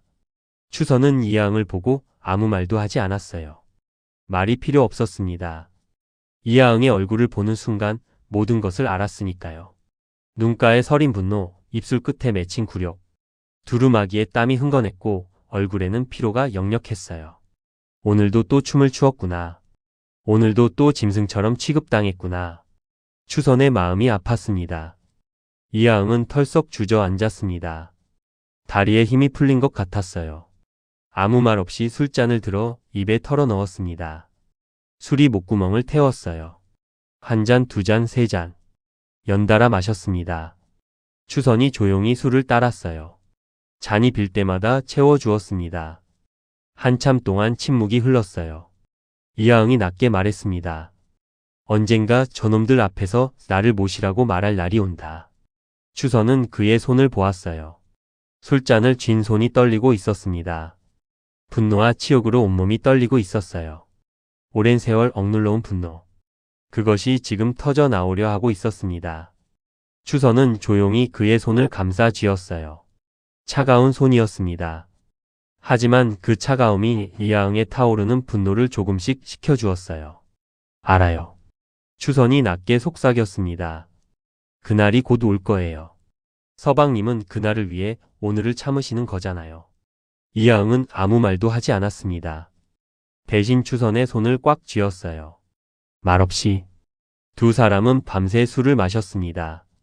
아무 말도 하지 않았어요. 그저 술잔을 주고받았습니다. 촛불이 타들어가고 창밖으로 달이 기울고 새벽이 다가왔어요. 추선이 술을 따르고 이하응이 마시고 이하응이 내려놓으면 추선이 다시 따르고 그것이 전부였습니다. 말이 없어도 마음은 통했어요. 추선은 이하응의 고통을 알았고 이하응은 추선의 위로를 느꼈습니다. 이 세상에서 단 한 사람, 자신의 진심을 아는 사람, 그 존재가 있기에 이 긴 세월을 버텨온 것이었어요. 술병이 비었습니다. 추선이 새 술병을 가져왔어요. 또 마셨습니다. 밤은 깊어갔고 촛불은 짧아졌어요. 방 안에는 술 냄새와 촛불 냄새가 가득했습니다. 새벽빛이 창호지를 물들일 무렵이었습니다. 이하응이 자리에서 일어났어요. 취기가 오른 눈으로 창밖을 바라보았습니다. 동이 트고 있었어요. 새로운 하루가 시작되고 있었습니다. 오늘도 상갓집게로 살아야지. 이하응이 중얼거렸어요. 내일도 모레도 그날이 올 때까지. 추선이 그의 등 뒤에서 말했습니다. 기다릴게요. 그날까지. 이하응은 돌아보지 않았어요. 고개만 끄덕이고 문을 열었습니다. 새벽 공기가 얼굴을 스쳤어요. 차가우면서도 상쾌한 공기였습니다. 밤새 쌓인 분노가 조금씩 가라앉는 느낌이었어요. 동쪽 하늘이 붉게 물들기 시작했습니다. 새들이 지저귀기 시작했어요. 새로운 하루가 밝아오고 있었습니다. 골목을 걸으며 이하응은 생각했습니다. 조금만 더 참자. 밀서가 왔다. 조대비가 뜻을 전했다. 철종이 오래가지 못할 것이다. 그때가 오면 모든 것이 바뀐다. 그때가 오면 저놈들이 내 앞에 엎드린다. 오늘의 치욕을 만배로 갚아주리라. 발걸음이 가벼워졌습니다. 아까까지의 무거움이 조금씩 사라졌어요. 희망이 있었기 때문이었습니다. 끝이 보이는 터널을 걷는 것과 끝이 없는 터널을 걷는 것은 하늘과 땅 차이였어요. 이제 끝이 보였습니다. 운영궁 대문이 보였습니다. 낡고 초라한 대문. 붉은 칠이 벗겨지고 나무가 사가 있었어요. 하지만 이제 그 대문 너머에는 희망이 있었습니다. 오래 품어온 희망이 곧 현실이 될 것이었어요. 이하응은 대문을 열고 안으로 들어갔어요. 마당을 가로질러 뒷뜰로 향했습니다. 그곳에서 명복이 글 읽는 소리가 들려왔어요. 맑고 또렷한 목소리. 미래 임금이 될 아이의 목소리였습니다.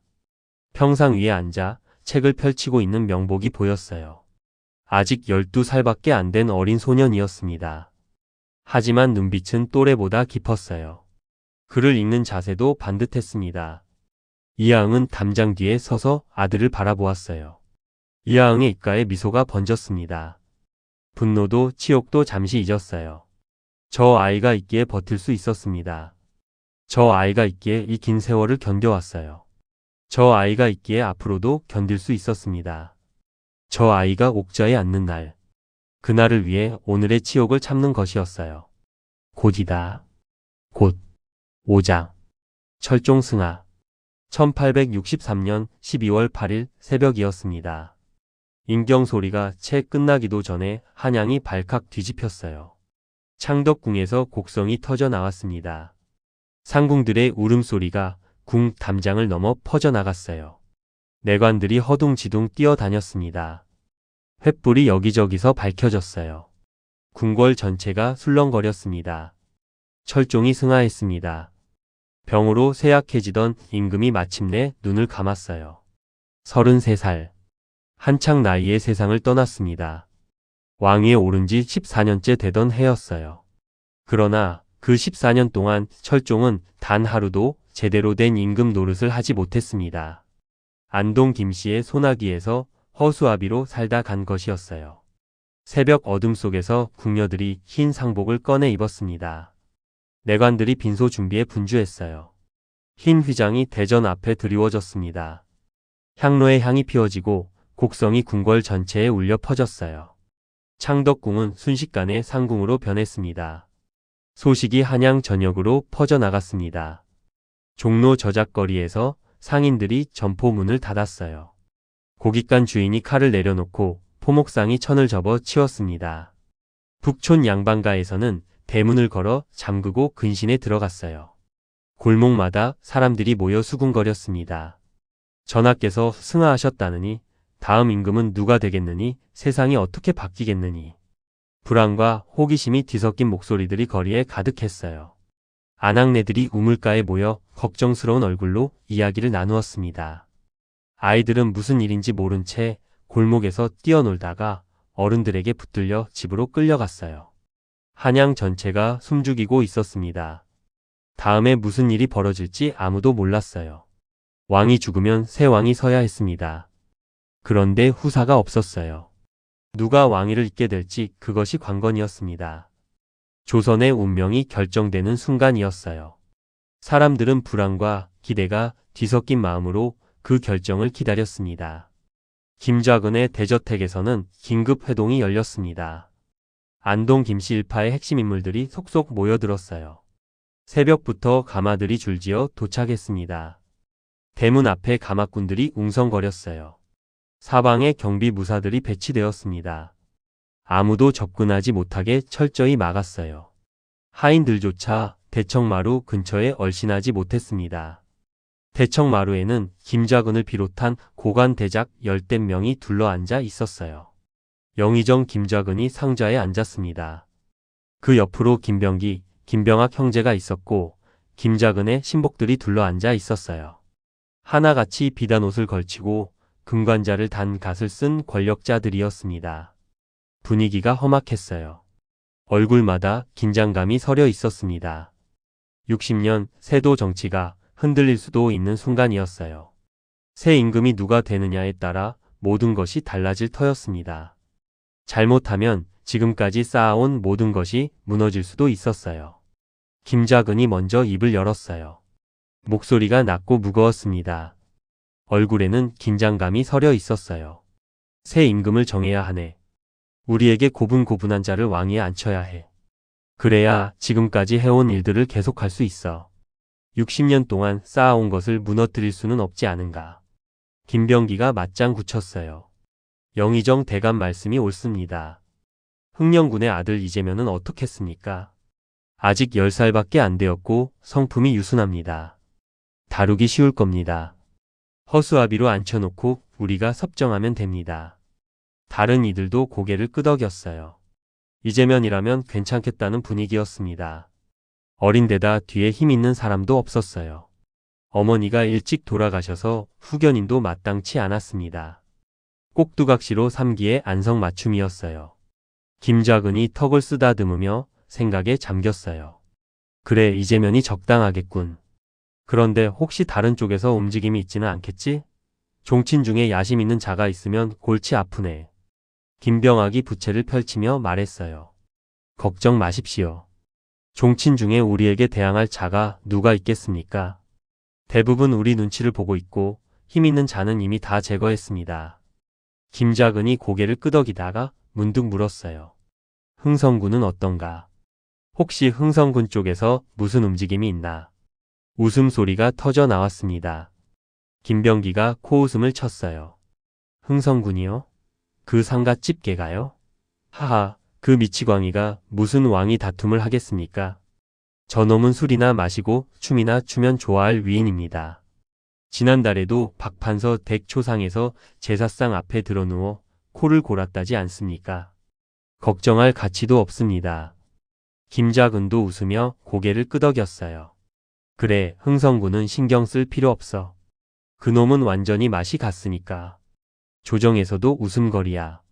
그놈이 무슨 야망이 있겠나. 뇌가 텅텅 빈 놈이지. 그들은 이하응을 완전히 무시했습니다. 오랜 세월 바보 행세를 해온 결과였어요. 누구도 그를 위협으로 여기지 않았습니다. 상갓집계가 왕의 아버지가 될 것이라고는 꿈에도 생각하지 못했어요. 그것이 이하응의 계획이었습니다. 그 긴 세월 동안 완벽하게 실행한 계획. 그러나 그들은 몰랐습니다. 진짜 승부는 이미 끝났다는 것을. 조대비의 결정은 이미 내려져 있었어요. 그들이 이 자리에서 회의하는 동안 창덕궁에서는 이미 새 임금이 정해지고 있었습니다. 같은 시각 창덕궁 빈소에 대신들이 모여 있었어요. 빈소에는 흰 휘장이 드리워져 있었습니다. 휘장 사이로 향, 연기가 자욱하게 피어올랐어요. 백단향 냄새가 빈소 전체에 가득했습니다. 곡성이 끊이지 않았어요. 상궁들이 흰 상복을 입고 울고 있었습니다. 울음소리가 빈소의 엄숙한 분위기를 더욱 무겁게 만들었어요. 관 앞에는 제물이 차려져 있었습니다. 흰 쌀밥과 미역국, 과일과 떡, 제사에 쓰이는 술이 정갈하게 놓여 있었어요. 촛불이 흔들리며 그림자를 만들었습니다. 향이 타들어 가는 소리가 고요한 빈소에 울렸어요. 대신들이 무릎을 꿇고 앉아 있었습니다. 영의정 김작은도, 좌의정도, 우의정도 모두 고개를 숙이고 있었어요. 조정의 내로라 하는 고관 대작들이 한자리에 모여 있었습니다. 그들의 얼굴에는 슬픔보다 긴장감이 더 짙게 서려 있었어요. 다음 임금이 누가 될지 그것이 그들의 관심사였습니다. 김작은은 속으로 계산하고 있었어요.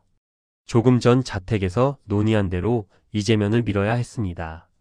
아직 어리고 유순한 아이. 자신들이 마음대로 조종할 수 있는 꼭두각시. 그렇게 해야 60년 세도 정치를 계속 이어갈 수 있었어요.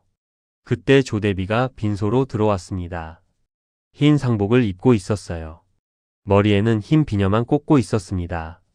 얼굴에는 슬픔이 서려 있었지만 눈빛만은 형형했어요.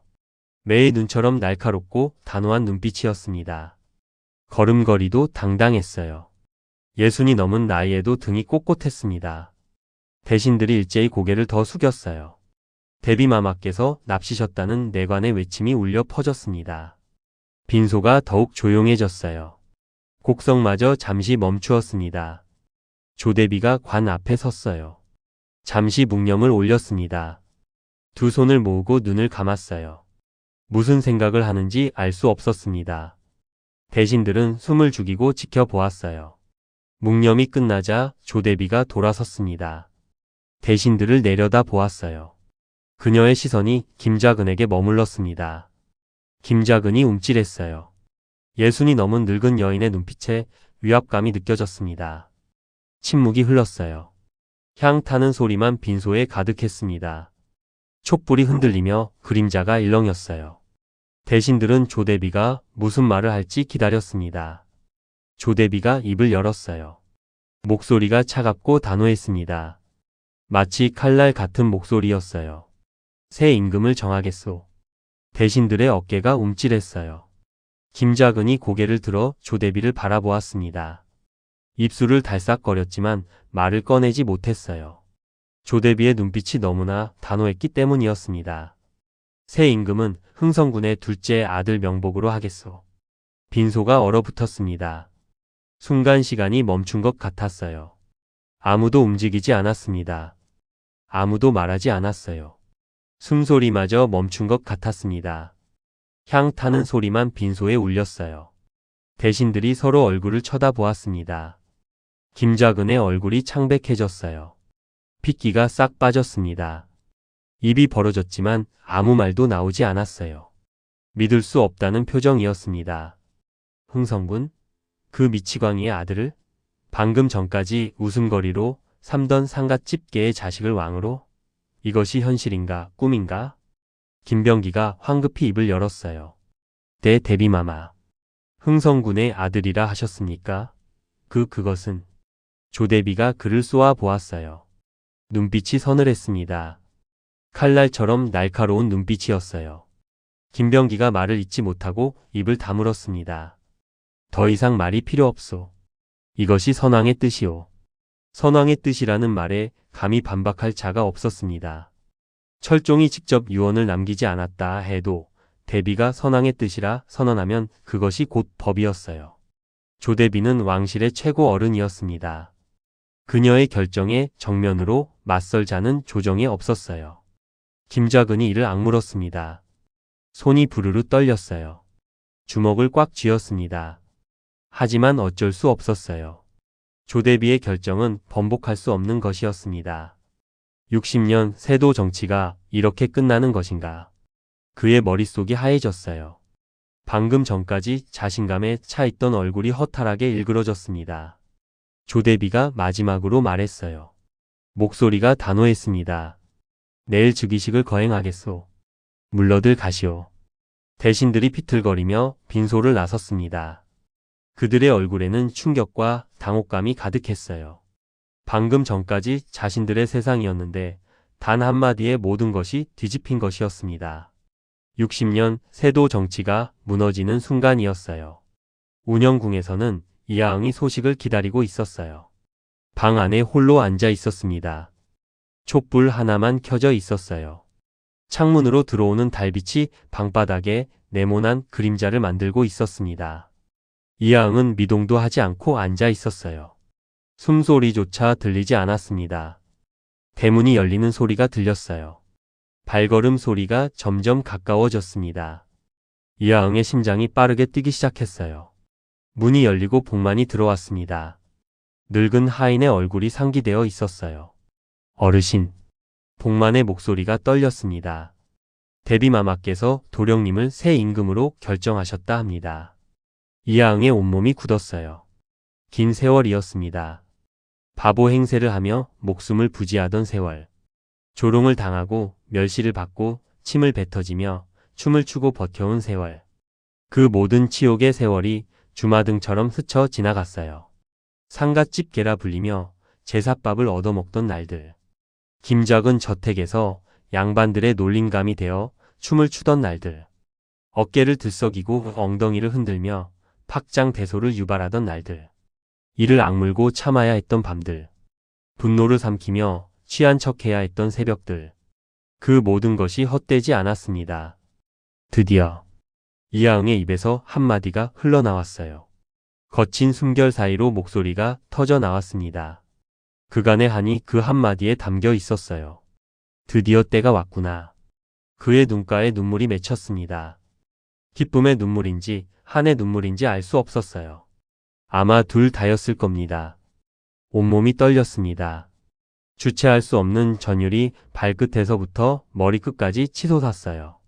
이하응은 천천히 일어났습니다. 창문으로 걸어갔어요. 밖을 내다보았습니다. 달이 휘영청 밝았어요. 한양의 밤하늘이 그 어느 때보다 아름다워 보였습니다. 아버지. 이하응이 낮게 중얼거렸어요. 아버지 보고 계십니까? 아들이 해냈습니다. 이 긴 세월을 버텨서 해냈습니다. 달빛 아래에서 그의 얼굴이 빛났습니다. 더 이상 상갓집게의 얼굴이 아니었어요. 야망과 결의로 가득 찬 야인의 얼굴이었습니다. 곧 조선을 뒤흔들 대원군의 얼굴이었어요. 하지만 기쁨도 잠시 이하응의 마음 한구석이 시려왔습니다. 추선. 그녀의 얼굴이 떠올랐어요. 대궐에 들어가면 다시는 볼 수 없을 것이었습니다. 기생은 왕의 아버지 곁에 있을 수 없었어요. 그 오랜 세월을 함께 버텨온 여인과 이제 이별해야 했습니다. 권력을 얻기 위해서는 무언가를 포기해야 했어요. 6장. 추선과의 이별. 1863년 12월 12일 밤이었습니다.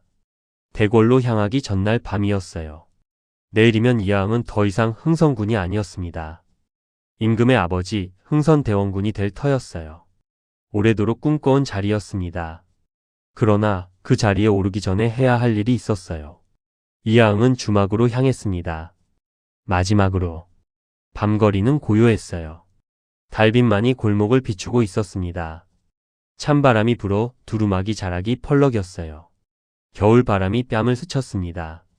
차가웠지만 정신이 또렷해지는 느낌이었어요. 이하응은 익숙한 골목길을 걸었습니다. 수없이 걸어온 길이었어요. 담장 밑 돌부리도, 골목 무퉁이의 고목도, 언덕 중턱의 우물도 다 알았습니다. 눈을 감아도 걸을 수 있을 만큼 익숙한 길이었어요. 발걸음을 옮길 때마다 추억이 떠올랐습니다.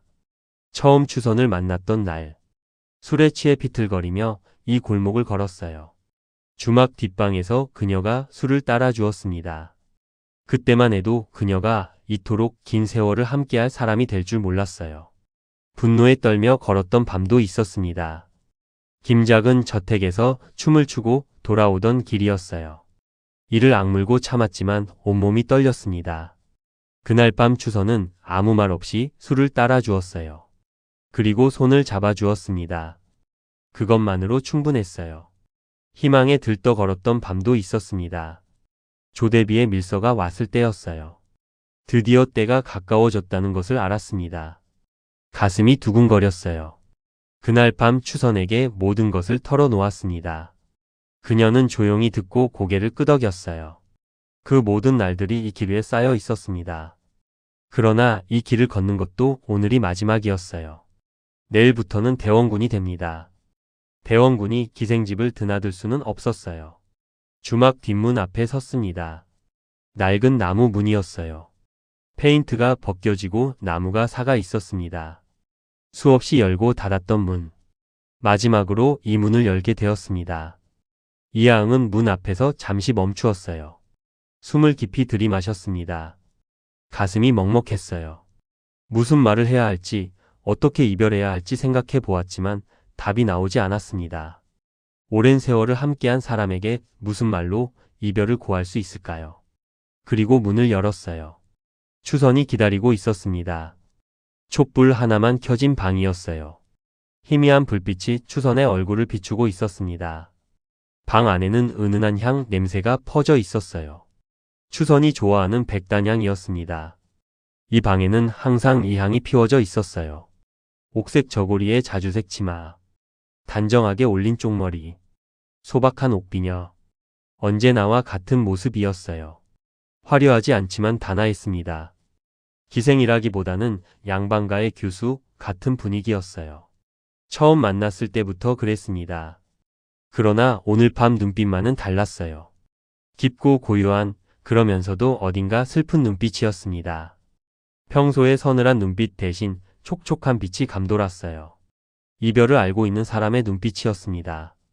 오셨군요. 추선이 조용히 말했어요. 목소리도 평소와 달랐습니다. 약간 떨리는 것 같았어요. 그간 한 번도 흔들린 적 없는 목소리가. 술상을 차리지 않았습니다. 술잔도 안주도 없었어요. 평소라면 미리 준비해 두었을 것들이 없었습니다. 오늘 밤은 술을 마시러 온 것이 아니라는 것을 둘 다 알았어요. 오늘 밤은 작별을 고하러 온 것이었습니다. 이하응이 방석 위에 앉았어요. 추선과 마주 보았습니다. 촛불이 흔들렸어요. 두 사람의 그림자가 벽 위에서 일렁였습니다. 바람 한 점 없는 방이었지만 촛불은 계속 흔들렸어요. 마치 두 사람의 마음처럼. 오래도록 침묵이 흘렀어요. 아무도 먼저 입을 열지 않았습니다. 촛불 타는 소리만 방 안에 가득했어요. 심지가 타들어가는 소리, 밀랍이 녹아내리는 소리. 그 작은 소리들이 침묵을 채우고 있었습니다. 창밖에서 바람 소리가 들려왔어요. 겨울바람이 창호지를 흔들었습니다. 얼마나 시간이 흘렀을까요? 촛불이 한 뼘쯤 짧아졌을 때 추선이 먼저 입을 열었어요. 가시는 거지요. 이하응은 대답하지 않았습니다. 대답할 필요가 없었어요. 둘 다 알고 있었습니다. 대궐로 가면 다시는 만날 수 없다는 것을. 대원군이 기생을 만날 수는 없다는 것을. 처음부터 알고 시작한 관계였어요. 언젠가 이 순간이 올 것이라는 것을. 추선이 미소 지었어요. 슬프면서도 담담한 미소였습니다. 눈가에 눈물이 맺혀 있었지만 흘러내리지 않았어요. 그간 그녀는 이 남자 앞에서 울지 않았습니다. 이제 서방님은 대원군이시고 아드님은 임금이시네요. 오래도록 기다려 오신 날이 왔어요. 진심으로 축하드립니다. 이하응이 천천히 손을 뻗었어요. 추선의 손을 잡았습니다. 거친 손이었어요. 술상을 나르고 비파를 타고 밤새 술시중을 들어야 했던 손. 기생의 삶이 남긴 흔적이 손마디마다 새겨져 있었습니다. 손가락이 갈라지고 손바닥에는 굳은 살이 박혀 있었어요. 그간 이 손이 자신을 붙잡아 주었습니다. 분노에 떨 때 이 손이 자신을 진정시켜 주었어요. 절망에 빠졌을 때 이손이 자신을 일으켜 세웠습니다. 희망을 잃었을 때 이손이 자신에게 온기를 전해 주었어요. 이제 다시는 이손을 잡을 수 없을 것이었습니다. 내가 없었으면 나는 버티지 못했을 것이다. 이하응이 조용히 말했어요. 진심을 담은 목소리였습니다. 떨리지 않으려고 애쓰는 것이 느껴졌어요.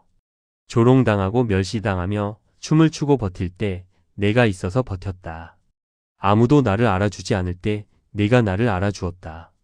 한양장한 사람들 모두가 나를 미치광이라 불렀지만 너만은 진짜 나를 보았다. 내가 내 곁에 있어서 견딜 수 있었다. 내가 아니었으면 나는 진짜 미쳐버렸을지도 모른다. 추선의 눈가에 눈물이 맺혔어요. 그러나 흘러내리지 않았습니다. 그간 그녀는 이 남자 앞에서 울지 않았어요. 힘들 때도 외로울 때도 슬플 때도 울지 않았습니다. 기생이기 때문이었어요. 기생은 남자 앞에서 울지 않는 것. 그것이 추선의 자존심이었습니다. 오늘 밤도 울지 않을 터였어요. 이하응이 말을 이었습니다. 대궐에 들어가면 다시는 못 볼 것이다. 알고 있어요. 추선이 담담하게 대답했어요. 처음부터 알고 있었어요. 서방님이 대궐로 가시는 날이 오면 저와는 끝이라는 것을. 기생은 왕의 아버지 곁에 있을 수 없으니까요. 그래도 괜찮아요. 서방님 곁에 있을 수 있어서 행복했어요.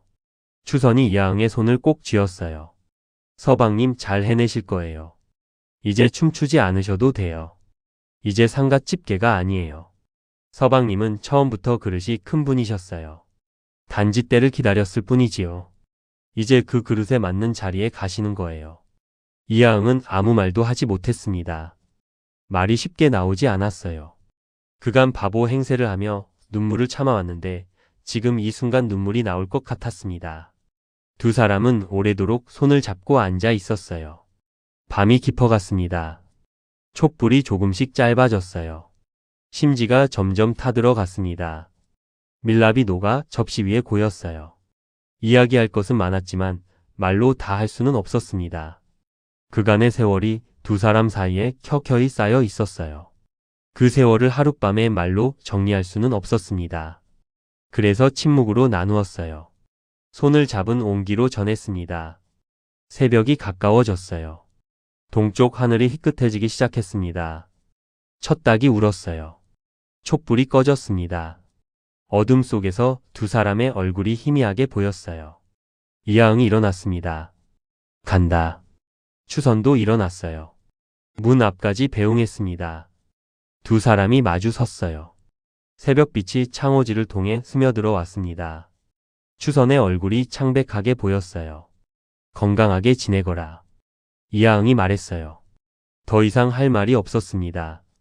아니, 할 말은 많았지만 할 수 없었어요. 왕의 아버지가 될 사람이 기생에게 할 수 있는 말에는 한계가 있었습니다. 추선이 고개를 숙였어요. 서방님도 옥체를 보존하세요. 나라를 잘 이끌어주세요. 백성들이 서방님을 기다리고 있어요. 이하응이 돌아섰습니다. 문을 열었어요. 새벽 공기가 얼굴을 스쳤습니다. 차갑고 깨끗한 공기였어요. 겨울 새벽 특유의 상쾌함이 있었습니다. 이하응은 문턱을 넘었어요. 뒤를 돌아보지 않았습니다. 돌아보면 발걸음을 뗄 수 없을 것 같았어요. 오랜 세월을 함께한 여인을 두고 떠나는 것. 그것이 얼마나 어려운 일인지. 하지만 돌아볼 수 없었습니다. 돌아보는 순간 모든 것이 무너질 것 같았어요. 추선은 문 앞에 서서 그의 뒷모습을 지켜보았어요. 낡은 두루마기를 걸친 뒷모습이 골목 끝으로 사라질 때까지. 새벽빛에 물든 그림자가 길게 늘어졌다가 점점 작아졌어요. 발소리가 점점 멀어졌습니다. 골목을 돌아 사라졌어요. 그리고 완전히 보이지 않게 되었습니다. 추선은 오래도록 그 자리에 서 있었어요. 빈 골목을 바라보며 아무것도 보이지 않는 골목을. 새벽 바람이 치마폭을 흔들었습니다. 차가운 바람이었어요. 하지만 추선은 움직이지 않았습니다. 그제야 그녀의 눈에서 눈물이 흘러내렸어요. 그간 참아왔던 눈물이었습니다. 힘들 때도 울지 않았어요. 외로울 때도 울지 않았습니다. 슬플 때도 울지 않았어요. 하지만 지금은 참을 수 없었습니다. 소리 없이 조용히 눈물이 볼을 타고 흘러내렸어요. 턱 끝에서 떨어져 저고리 깃에 스며들었습니다.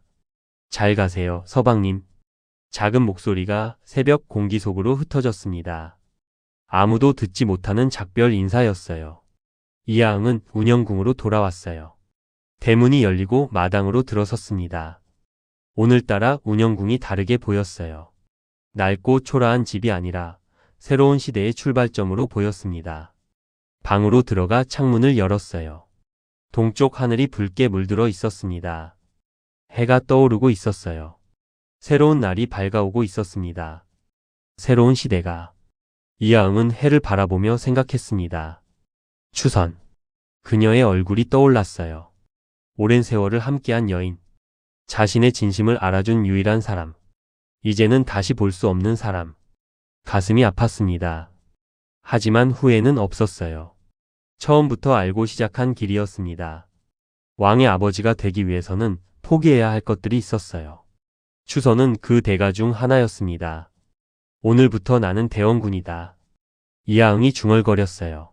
목소리에 힘이 들어갔습니다. 60년 세도 정치를 끝내고 새로운 조선을 만들 것이다.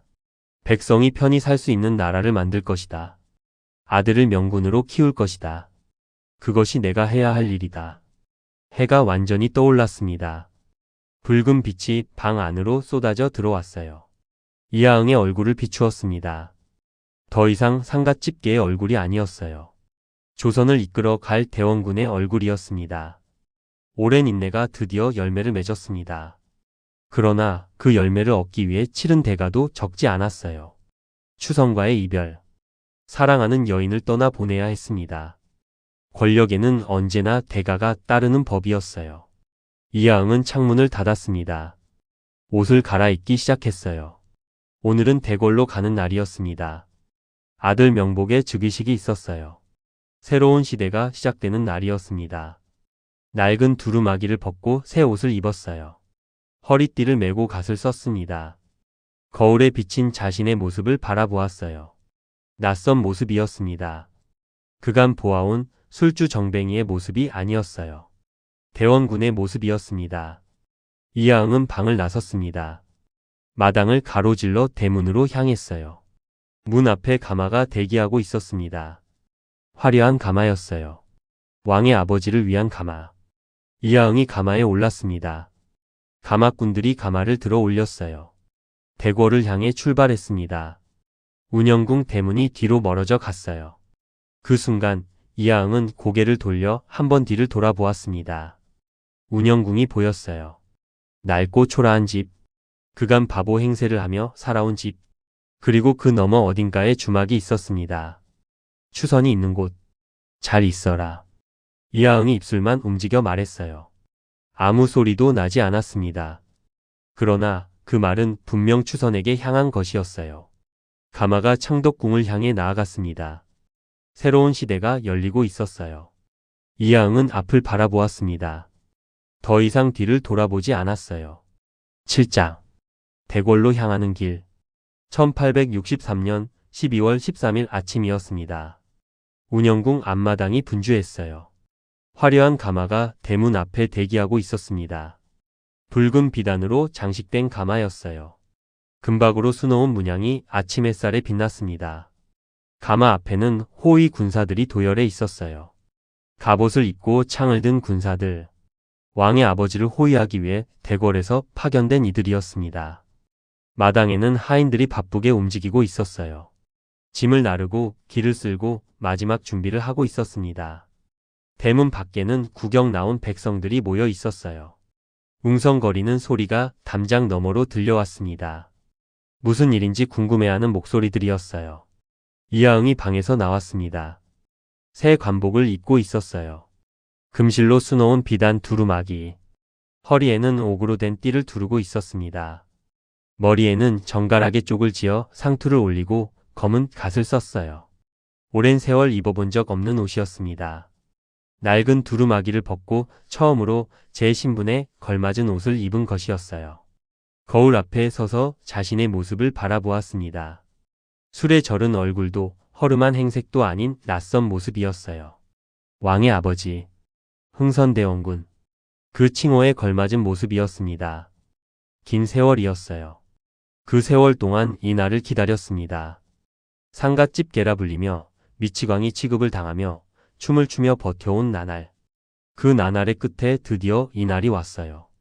대청마루에 12살 명복이 서 있었습니다. 아버지를 기다리고 있었어요. 새 골룡포를 입고 있었습니다. 아직 작은 체구의 골룡포가 조금 헐렁해 보였어요. 하지만 눈빛은 또렷했습니다. 총명한 눈빛. 오늘부터 조선의 임금이 될 아이의 눈빛이었어요. 이하응이 아들 앞에 섰습니다. 명복의 어깨에 손을 올렸어요. 무거우면서도 따뜻한 손이었습니다.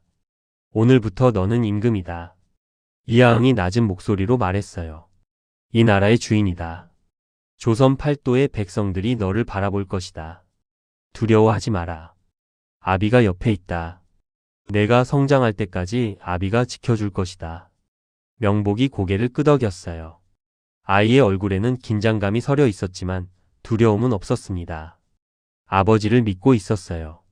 그 오랜 세월 어려운 상황에서도 가족을 지켜온 아버지를, 오늘 드디어 빛을 보게 된 아버지를. 가마가 출발했습니다. 운영궁 대문이 열리고 행렬이 나섰어요. 앞에는 호위 무사들이 선두에 서서 길을 열었습니다. 그 뒤로 붉은 깃발을 든 기수들이 따랐어요. 왕의 아버지를 알리는 깃발이었습니다. 가마가 천천히 거리로 나아갔습니다. 이하응은 가마 안에 앉아 있었어요. 등을 곧게 펴고 시선은 정면을 향했습니다. 옆에는 명복을 태운 작은 가마가 나란히 움직이고 있었어요. 아버지와 아들이 함께 대궐로 향하는 길이었습니다. 뒤에는 수행원들이 줄지어 따랐어요. 운영궁의 하인들, 새로 임명된 관리들, 호위부사들. 긴 행렬이 거리를 가득 채웠습니다. 어제까지만 해도 아무도 거들떠보지 않던 운영궁에서 이렇게 화려한 행렬이 나서게 될 줄 누가 알았을까요? 거리 양옆에 구경 나온 백성들이 빽빽이 늘어서 있었습니다. 수백 명, 아니 수천 명이 모여 있었어요. 남녀노소 가릴 것 없이 모두 나와 있었습니다. 아이들은 어른들의 어깨 위에 올라타 가마를 구경했어요. 상인들은 점포문 앞에 서서 행렬을 바라보았습니다. 양반들은 가마 안에서 발을 걷어 올리고 밖을 내다보았어요. 소문이 빠르게 퍼진 것이었습니다. 흥선군의 아들이 새 임금이 되었다는 소문. 상갓집 개라 불리던 자가 왕의 아버지가 되었다는 소문. 믿기 어려운 소문이었지만 사실이었어요. 지금 눈앞에서 그 증거가 지나가고 있었습니다. 저게 흥선군이야? 누군가 속삭였어요. 이웃집 안악의 목소리였습니다. 상갓집 개라던 사람 아니야? 술주 정뱅이? 미치광이? 저 사람이 정말 왕의 아버지가 됐다고? 수군거리는 소리가 들려왔습니다. 믿을 수 없다는 듯한 목소리들이었어요. 그간 웃음거리로 삼던 사람이 갑자기 최고 권력자가 되었으니 당연했습니다. 글쎄 사람 이름 모르는 거야. 늙은 노인이 고개를 저으며 말했어요. 저 양반이 바보인 줄 알았더니 아니었어. 다 계산이 있었던 거지. 오랫동안 숨어 살다가 드디어 때가 왔으니까. 세상에 그게 정말이야? 정말이고 말고. 저렇게 당당하게 가마를 타고 가잖아. 저게 바보 같아 보여? 백성들의 눈빛이 달라졌어요. 경멸 대신 경외가, 비웃음 대신 놀라움이 담기기 시작했습니다. 그토록 오래 조롱하던 대상이 하루아침에 두려운 존재가 된 것이었어요. 이하응은 가마 안에서 등을 곧게 펴고 똑바로 앉아 있었어요. 시선은 흔들리지 않았고 얼굴에는 아무런 표정도 없었습니다. 마치 주변에 소란이 들리지 않는 것처럼. 하지만 속으로는 외치고 있었어요. 봤느냐? 미치광이라 조롱하던 그 사내가 대궐로 간다. 상갓집 개라 불리던 그 사내가 왕의 아버지가 된다. 그 세월을 참았다. 끝까지 버텼다. 그리고 해냈다. 이제 더 이상 춤추지 않아도 된다. 이제 더 이상 바보 행세하지 않아도 된다. 이제 내가 이 나라의 주인이다. 가슴 속에서 뜨거운 것이 치밀어 올랐어요. 그간 억눌러 왔던 감정이 터져 나오려 했습니다. 하지만 이하응은 표정을 바꾸지 않았어요. 아직은 때가 아니었습니다. 대궐에 들어가 옥자의 아들을 앉힐 때까지는 긴장을 풀 수 없었어요. 가마가 종로를 지나갔습니다. 한양에서 가장 번화한 거리였어요. 양옆으로 늘어선 가게들, 포목상과 쌀가게와 대장간과 약방이 지나갔습니다. 가게 주인들이 문 앞에 나와 가마를 바라보았어요. 손님들도 발걸음을 멈추고 행렬을 구경했습니다. 창덕궁이 보이기 시작했어요. 높은 담장 위로 기와 지붕이 솟아 있었습니다. 푸른 기와가 아침 햇살에 빛나고 있었어요. 웅장한 궁궐, 조선의 중심, 500년 왕조의 심장. 이제 그곳이 이하응의 세계가 될 터였습니다. 담장을 따라 늘어선 소나무들이 바람에 흔들렸어요. 궁궐 위로 새들이 날아다녔습니다. 평화로운 풍경이었지만 그 안에는 긴장감이 감돌고 있었어요. 60년 세도 정치가 끝나고 새로운 시대가 시작되는 순간이었습니다. 가마가 도남문 앞에 도착했어요. 높은 기둥과 웅장한 지붕을 갖춘 거대한 문이었습니다. 조선의 권위를 상징하는 문 앞에 이하응의 가마가 멈추었어요. 문이 열렸습니다. 묵직한 소리와 함께 거대한 문짝이 양옆으로 열렸어요. 안쪽으로 궁궐의 정각들이 보였습니다. 인정전의 웅장한 지붕이 하늘 높이 솟아 있었어요. 이하응이 가마에서 내렸습니다. 두 발이 대궐 앞 돌바닥을 밟았어요. 단단하고 차가운 돌의 감촉이 느껴졌습니다. 이 돌바닥 위로 수많은 왕들이 걸어갔을 것이었어요. 이제 자신도 그중 한 명이 되는 것이었습니다. 아니, 왕보다 더 강한 권력을 가진 자로. 명복이 다른 가마에서 내렸습니다. 작은 발이 돌바닥을 디뎠어요. 12살 소년의 발걸음이었습니다. 하지만 오늘부터 이 발걸음은 조선의 운명을 결정하는 발걸음이 될 것이었어요. 이하응이 아들에게 다가가 손을 잡았어요. 아직 어린 작은 손이었습니다. 하지만 이 손이 옥새를 쥐고 조선을 이끌 손이 될 것이었어요. 두려워하지 마라. 이하응이 아들에게 속삭였어요. 아비가 옆에 있다. 내가 해야 할 일은 저 옥자에 앉는 것뿐이다. 나머지는 아비가 다 해줄 것이다. 명복이 고개를 끄덕였습니다. 아이의 얼굴에 결의가 서렸어요. 아버지를 믿고 있었습니다. 두 사람이 대궐 안으로 걸어 들어갔어요. 도남문을 지나 인정전을 향하며 넓은 마당을 가로질렀습니다. 발걸음 소리가 고요한 궁궐 안에 울려 퍼졌어요. 길 양옆에 대신들이 늘어서 있었어요. 조정의 고관 대작들이 모두 모여 있었습니다. 하나같이 고개를 숙이고 있었어요. 어제까지만 해도 이하응을 비웃고 무시하던 자들이, 상갓집 개라고 조롱하던 자들이 이제는 고개를 숙이고 있었습니다. 그 중에 김좌근도 있었어요. 60년 세도 정치의 수장, 안동 김씨의 우두머리. 어제까지만 해도 조선에서 가장 강력한 권력자였던 사람. 그가 고개를 숙이고 있었습니다. 얼굴이 잿빛이었어요. 핏기가 없었습니다. 눈빛도 흐려져 있었어요. 하룻밤 사이에 10년은 늙어 보였습니다. 이하응은 그 앞을 지나가며 힐끗 내려다 보았어요. 시선이 마주쳤습니다. 김좌근이 황급히 눈을 내리깔았어요.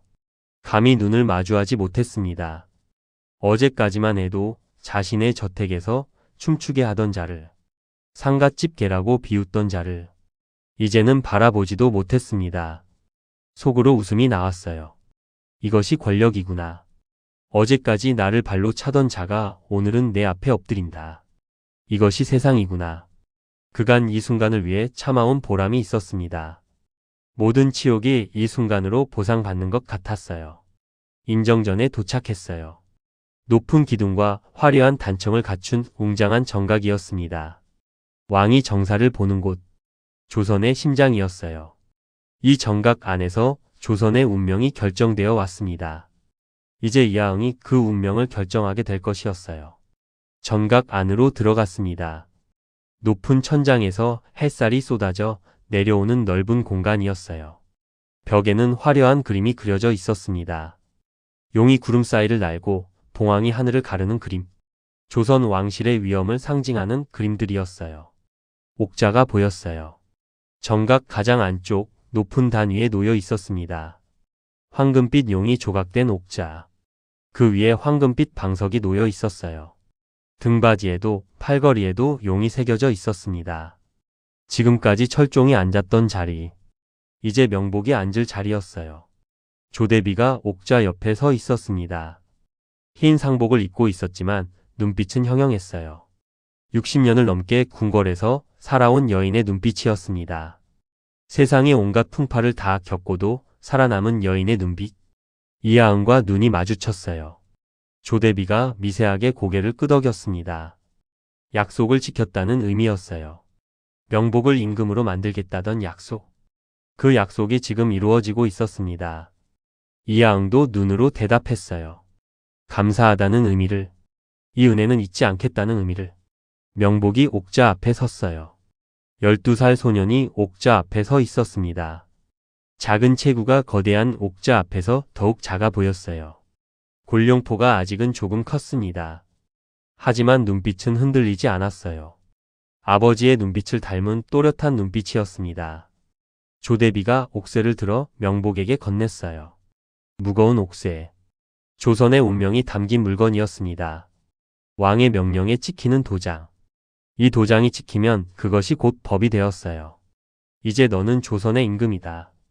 조대비의 목소리가 정각 안에 울려 퍼졌습니다. 엄숙하고 무거운 목소리였어요. 너의 이름은 이제 명복이 아니다. 조선 26대 임금이다. 백성들의 아버지다. 이 나라의 주인이다. 그 무게를 잊지 마라. 명복이 두 손으로 옥쇠를 받았어요. 작은 손의 옥쇠가 무겁게 느껴졌을 것이었습니다. 하지만 명복은 옥쇠를 단단히 쥐었어요. 명복이 옥좌에 올랐습니다. 작은 몸이 옥좌에 앉았어요. 등을 곧게 펴고 시선을 정면으로 향했습니다. 12살 소년이지만 그 순간만큼은 임금의 모습이었어요. 조선 26대 임금 고종의 즉위였습니다. 대신들이 일제히 엎드렸어요. 만세 소리가 터져 나왔습니다. 전하 만세, 만만세. 목소리가 정각 안에 울려 퍼졌어요. 밖에서도 만세 소리가 들려왔습니다. 궁궐 전체가 만세 소리로 가득 찼어요. 이하응은 한 발 물러서서 아들을 바라보았어요. 옥좌에 앉은 아들. 조선의 임금이 된 아들. 오래도록 꿈꿔온 모습이었습니다. 입가에 웃음이 번졌어요. 그 웃음 속에는 그토록 오래 숨겨온 욕망의 불꽃이 타오르고 있었습니다. 복수와 야망의 불꽃. 해냈다. 드디어 해냈다. 상갓집게가 왕의 아버지가 되었습니다. 미치광이가 대원군이 되었어요. 굴욕의 세월 끝에 찾아온 영광이었어요. 모든 조롱과 멸시가 이 순간 보상받았습니다. 이제부터가 시작이었습니다. 새로운 조선을 만들 것이었어요. 썩어빠진 조정을 뜯어고치고 백성이 편히 살 수 있는 나라를 만들 것이었습니다. 그것이 이하응이 그간 품어온 꿈이었습니다. 8장. 대원군의 시대. 즉위식이 끝나고 며칠이 지났습니다. 대궐에 새 바람이 불기 시작했어요. 오래된 관습이 바뀌고 낡은 제도가 손질되기 시작했습니다. 안동 김씨의 핵심 인물들이 하나둘씩 조정에서 물러났어요. 60년 동안 조정을 장악하던 세력이 무너지기 시작한 것이었습니다. 조대비의 수렴청정이 시작되었지만 실권은 이하응에게 있었어요. 모든 사람이 그것을 알았습니다. 대신들은 이하응의 눈치를 보았어요. 어제까지 그를 무시하던 자들이 이제는 그의 말 한마디에 고개를 숙였습니다. 이하응은 흥선대원군으로 봉해졌어요. 살아있는 왕의 아버지에게 주어지는 칭호였습니다. 대원군. 그 칭호가 이제 이하응의 이름이 되었어요. 사람들이 그를 부르는 호칭도 달라졌어요. 대감, 대원군 대감. 허리를 90도로 숙이며 그렇게 불렀습니다. 어제까지 그를 비웃던 자들이, 상갓집게라고 조롱하던 자들이 이제는 그 앞에서 허리를 펴지 못했어요. 대원군의 처소는 대궐 안에 마련되었어요. 운영 공간은 비교도 할 수 없는 곳이었습니다. 넓은 방에 화려한 가구가 놓여 있었어요. 비단 방석, 옥으로 장식된 연적, 최상품 먹과 붓. 벽에는 명화가 걸려 있었고 바닥에는 두꺼운 융단이 깔려 있었습니다. 방마다 향이 피워져 있었어요. 백단향, 침향, 용연향. 비싼 향들이 은은하게 퍼져 있었습니다. 창문에는 비단 커튼이 드리워져 있었고 책상에는 옥으로 만든 문방사우가 놓여 있었어요. 그간 보지 못한 것들이었어요. 오래도록 꿈꿔왔던 것들이었습니다. 운영궁의 허름한 방, 벗겨진 벽지, 삐걱거리는 문짝, 틈 사이로 들어오는 외풍. 그런 것들과는 하늘과 땅 차이였어요. 하인들도 수십 명이 배치되었어요. 대원군의 시중을 들기 위해 선발된 자들이었습니다. 눈짓 하나면 달려왔어요. 고개를 들어 바라보지도 못하고 엎드려 명령을 기다렸습니다. 식사도 달라졌어요. 상다리가 휘어지게 차려진 밥상. 산의 진미가 가득했습니다. 그간 상갓집 제삿밥이나 얻어먹던 사람에게, 주막에서 싸구려 술안주나 먹던 사람에게, 이제는 임금의 아버지에 걸맞은 식사가 차려졌어요. 창문을 열면 대궐의 기와 지붕이 펼쳐졌습니다. 그 너머로 한양이 내려다 보였어요. 종로의 지붕들, 남산의 능선, 멀리 보이는 한강. 이 모든 것이 이제 자신의 것이었습니다. 자신의 말 한마디로 이 나라가 움직이는 것이었어요. 어느 날 오후였어요. 늦은 가을 햇살이 창문을 통해 방 안으로 쏟아지고 있었습니다. 따뜻하고 부드러운 빛이었어요. 이하응은 처소에 홀로 앉아 있었습니다. 문을 닫고 아무도 들이지 않았어요. 대신들이 찾아왔지만 물리쳤습니다. 오늘은 혼자 있고 싶었어요. 방 안에는 정적만 흐르고 있었습니다. 창문으로 들어오는 햇살이 방바닥에 네모난 그림자를 만들고 있었어요. 먼지가 햇살 속에서 반짝이며 떠다녔습니다. 바깥에서 새 울음소리가 들려왔어요. 책상 앞에 앉아 붓을 들었습니다. 벼루에 먹을 갈았어요. 검은 먹물이 벼루 위에서 윤기나게 빛났습니다. 붓에 먹을 묻혔어요. 흰 종이 위에 붓이 움직이기 시작했습니다. 난초를 그리고 있었어요. 힘 있으면서도 우아한 분놀림이었습니다. 잎이 휘어지며 꽃이 피어났어요. 한 획 한 획이 정확하고 아름다웠습니다. 그토록 오래 숨겨왔던 솜씨가 드러났어요. 바보 행세를 하면서도 밤마다 혼자 그려왔던 난초. 아무도 모르게 서랍 속에 숨겨두었던 그림들. 이제는 숨기지 않아도 되었습니다. 이제는 당당하게 붓을 들 수 있었어요.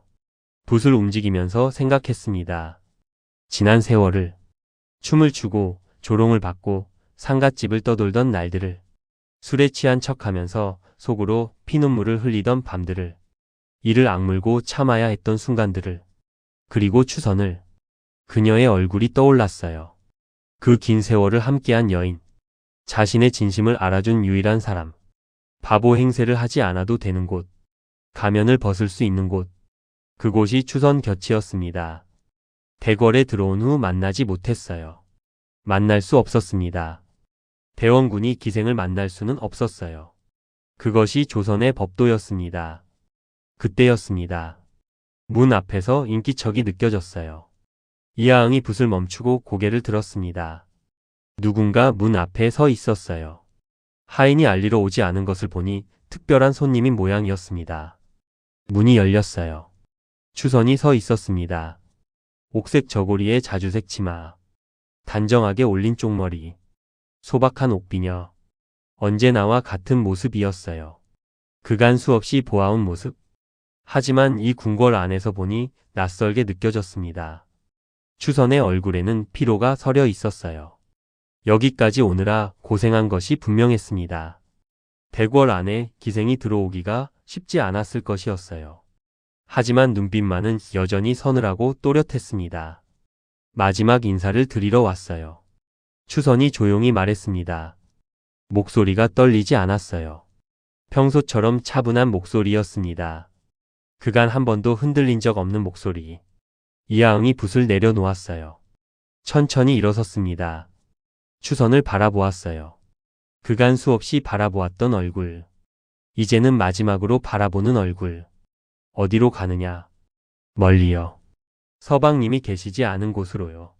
추선이 담담하게 대답했어요. 한양을 떠날 거예요. 멀리 가서 새 삶을 시작하려고요. 기생을 그만두고 평범하게 살 거예요. 서방님 덕분에 그럴 수 있는 돈이 모였어요. 작은 집 하나 사고 작은 장사나 하면서 살려고요. 이하응은 아무 말도 하지 못했어요. 할 말은 많았습니다. 고맙다고, 미안하다고, 내가 있어서 버틸 수 있었다고. 하지만 할 수 있는 말은 없었어요. 대원군이 기생에게 할 수 있는 말에는 한계가 있었습니다. 추선이 한 걸음 다가왔어요. 이하응을 올려다 보았습니다. 깊고 고요한 눈빛이었어요. 그 눈빛 속에 함께한 세월이 담겨 있었습니다. 잘 해내실 거예요, 대원군 대감. 서방님은 처음부터 큰 그릇이셨어요. 이제 그 그릇에 맞는 일을 하시는 거예요. 백성들을 위해, 나라를 위해. 그것이 서방님이 해야 할 일이에요. 그토록 오래 참으셨잖아요. 온갖 치욕을 당하면서도 포기하지 않으셨잖아요. 이제 그 세월이 보답을 받은 거예요. 이제 서방님이 꿈꾸셨던 일을 할 수 있는 거예요. 추선이 잠시 말을 멈추었어요. 눈가에 눈물이 맺혔지만 흘러내리지 않았습니다. 그간 그랬던 것처럼. 제가 드린 말씀 기억하세요? 처음 만났을 때 드린 말씀. 서방님은 바보가 아니라고, 눈이 웃지 않는다고 했던 말. 그때부터 알았어요. 서방님은 큰일을 하실 분이라는 것을. 이하응은 그 말을 듣고 가슴이 뜨거워졌어요. 처음 만났던 날이 떠올랐습니다. 그 주막 뒷방에서 처음으로 자신을 알아본 사람.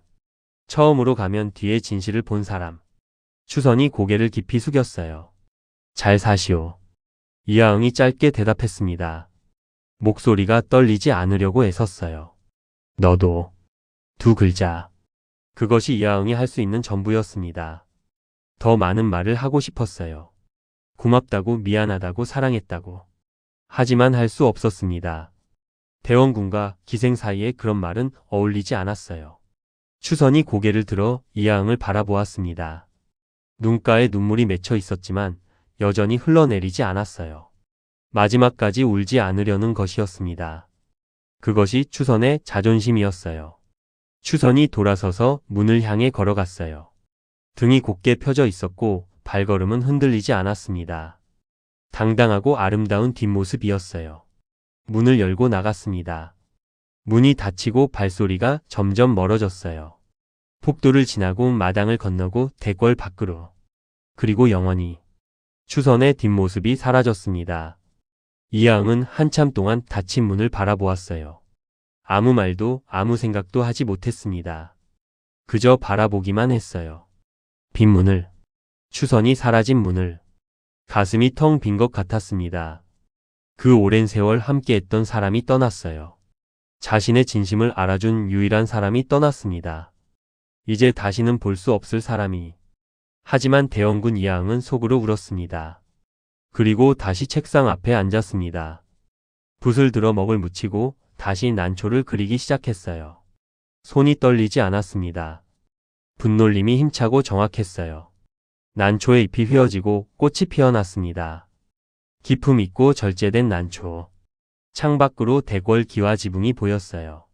푸른 기와가 햇살에 빛나고 있었습니다. 그 너머로 한양이 펼쳐져 있었어요. 종로의 지붕들, 남산의 능선, 멀리 보이는 한강. 그리고 더 멀리 조선 팔도가 있었습니다. 이제 모든 것이 자신의 손에 달려 있었어요. 긴 세월이었다. 이하응이 혼자 중얼거렸어요. 그 세월을 참았다. 미치광이 소리를 들으며 상갓집 개라 불리며 춤을 추며 버텼다. 그리고 해냈다. 아들을 옥좌에 앉혔다. 60년 세도 정치를 무너뜨렸다. 김좌근을 엎드리게 했다. 붓을 멈추고 창밖을 바라보았어요. 멀리 하늘 위로 기러기 떼가 날아가고 있었습니다. 추운 겨울을 피해 남쪽으로 향하는 기러기들. 비자 대형을 이루며 자유롭게 하늘을 나는 모습이 아름다웠어요. 이제부터가 진짜다. 목소리에 힘이 들어갔습니다. 결의가 담긴 목소리였어요.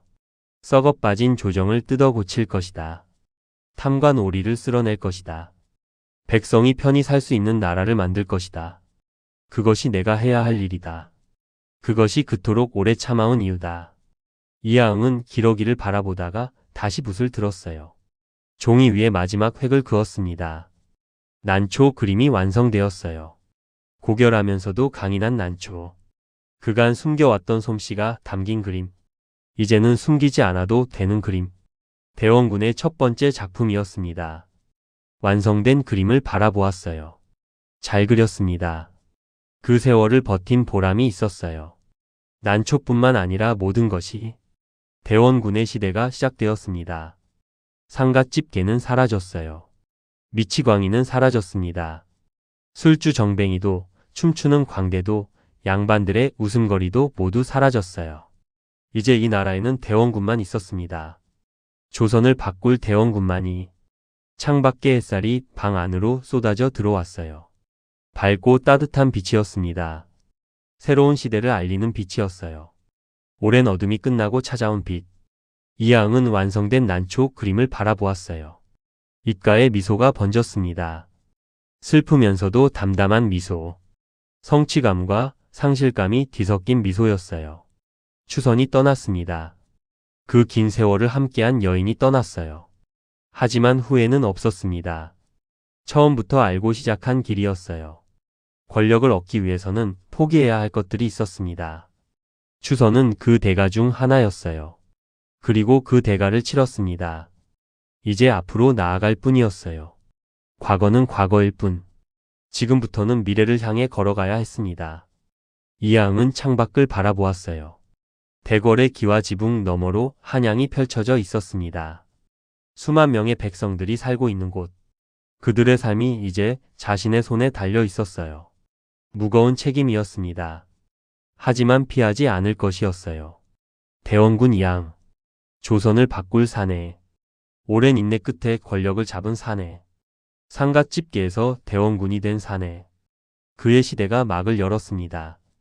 창밖으로 해가 기울고 있었어요. 노을이 하늘을 붉게 물들이고 있었습니다. 아름다운 광경이었어요. 그간 보아온 하늘과 같은 하늘이었지만 오늘따라 더 아름답게 느껴졌습니다. 새 시대가 밝아오고 있었습니다. 대원군의 시대가.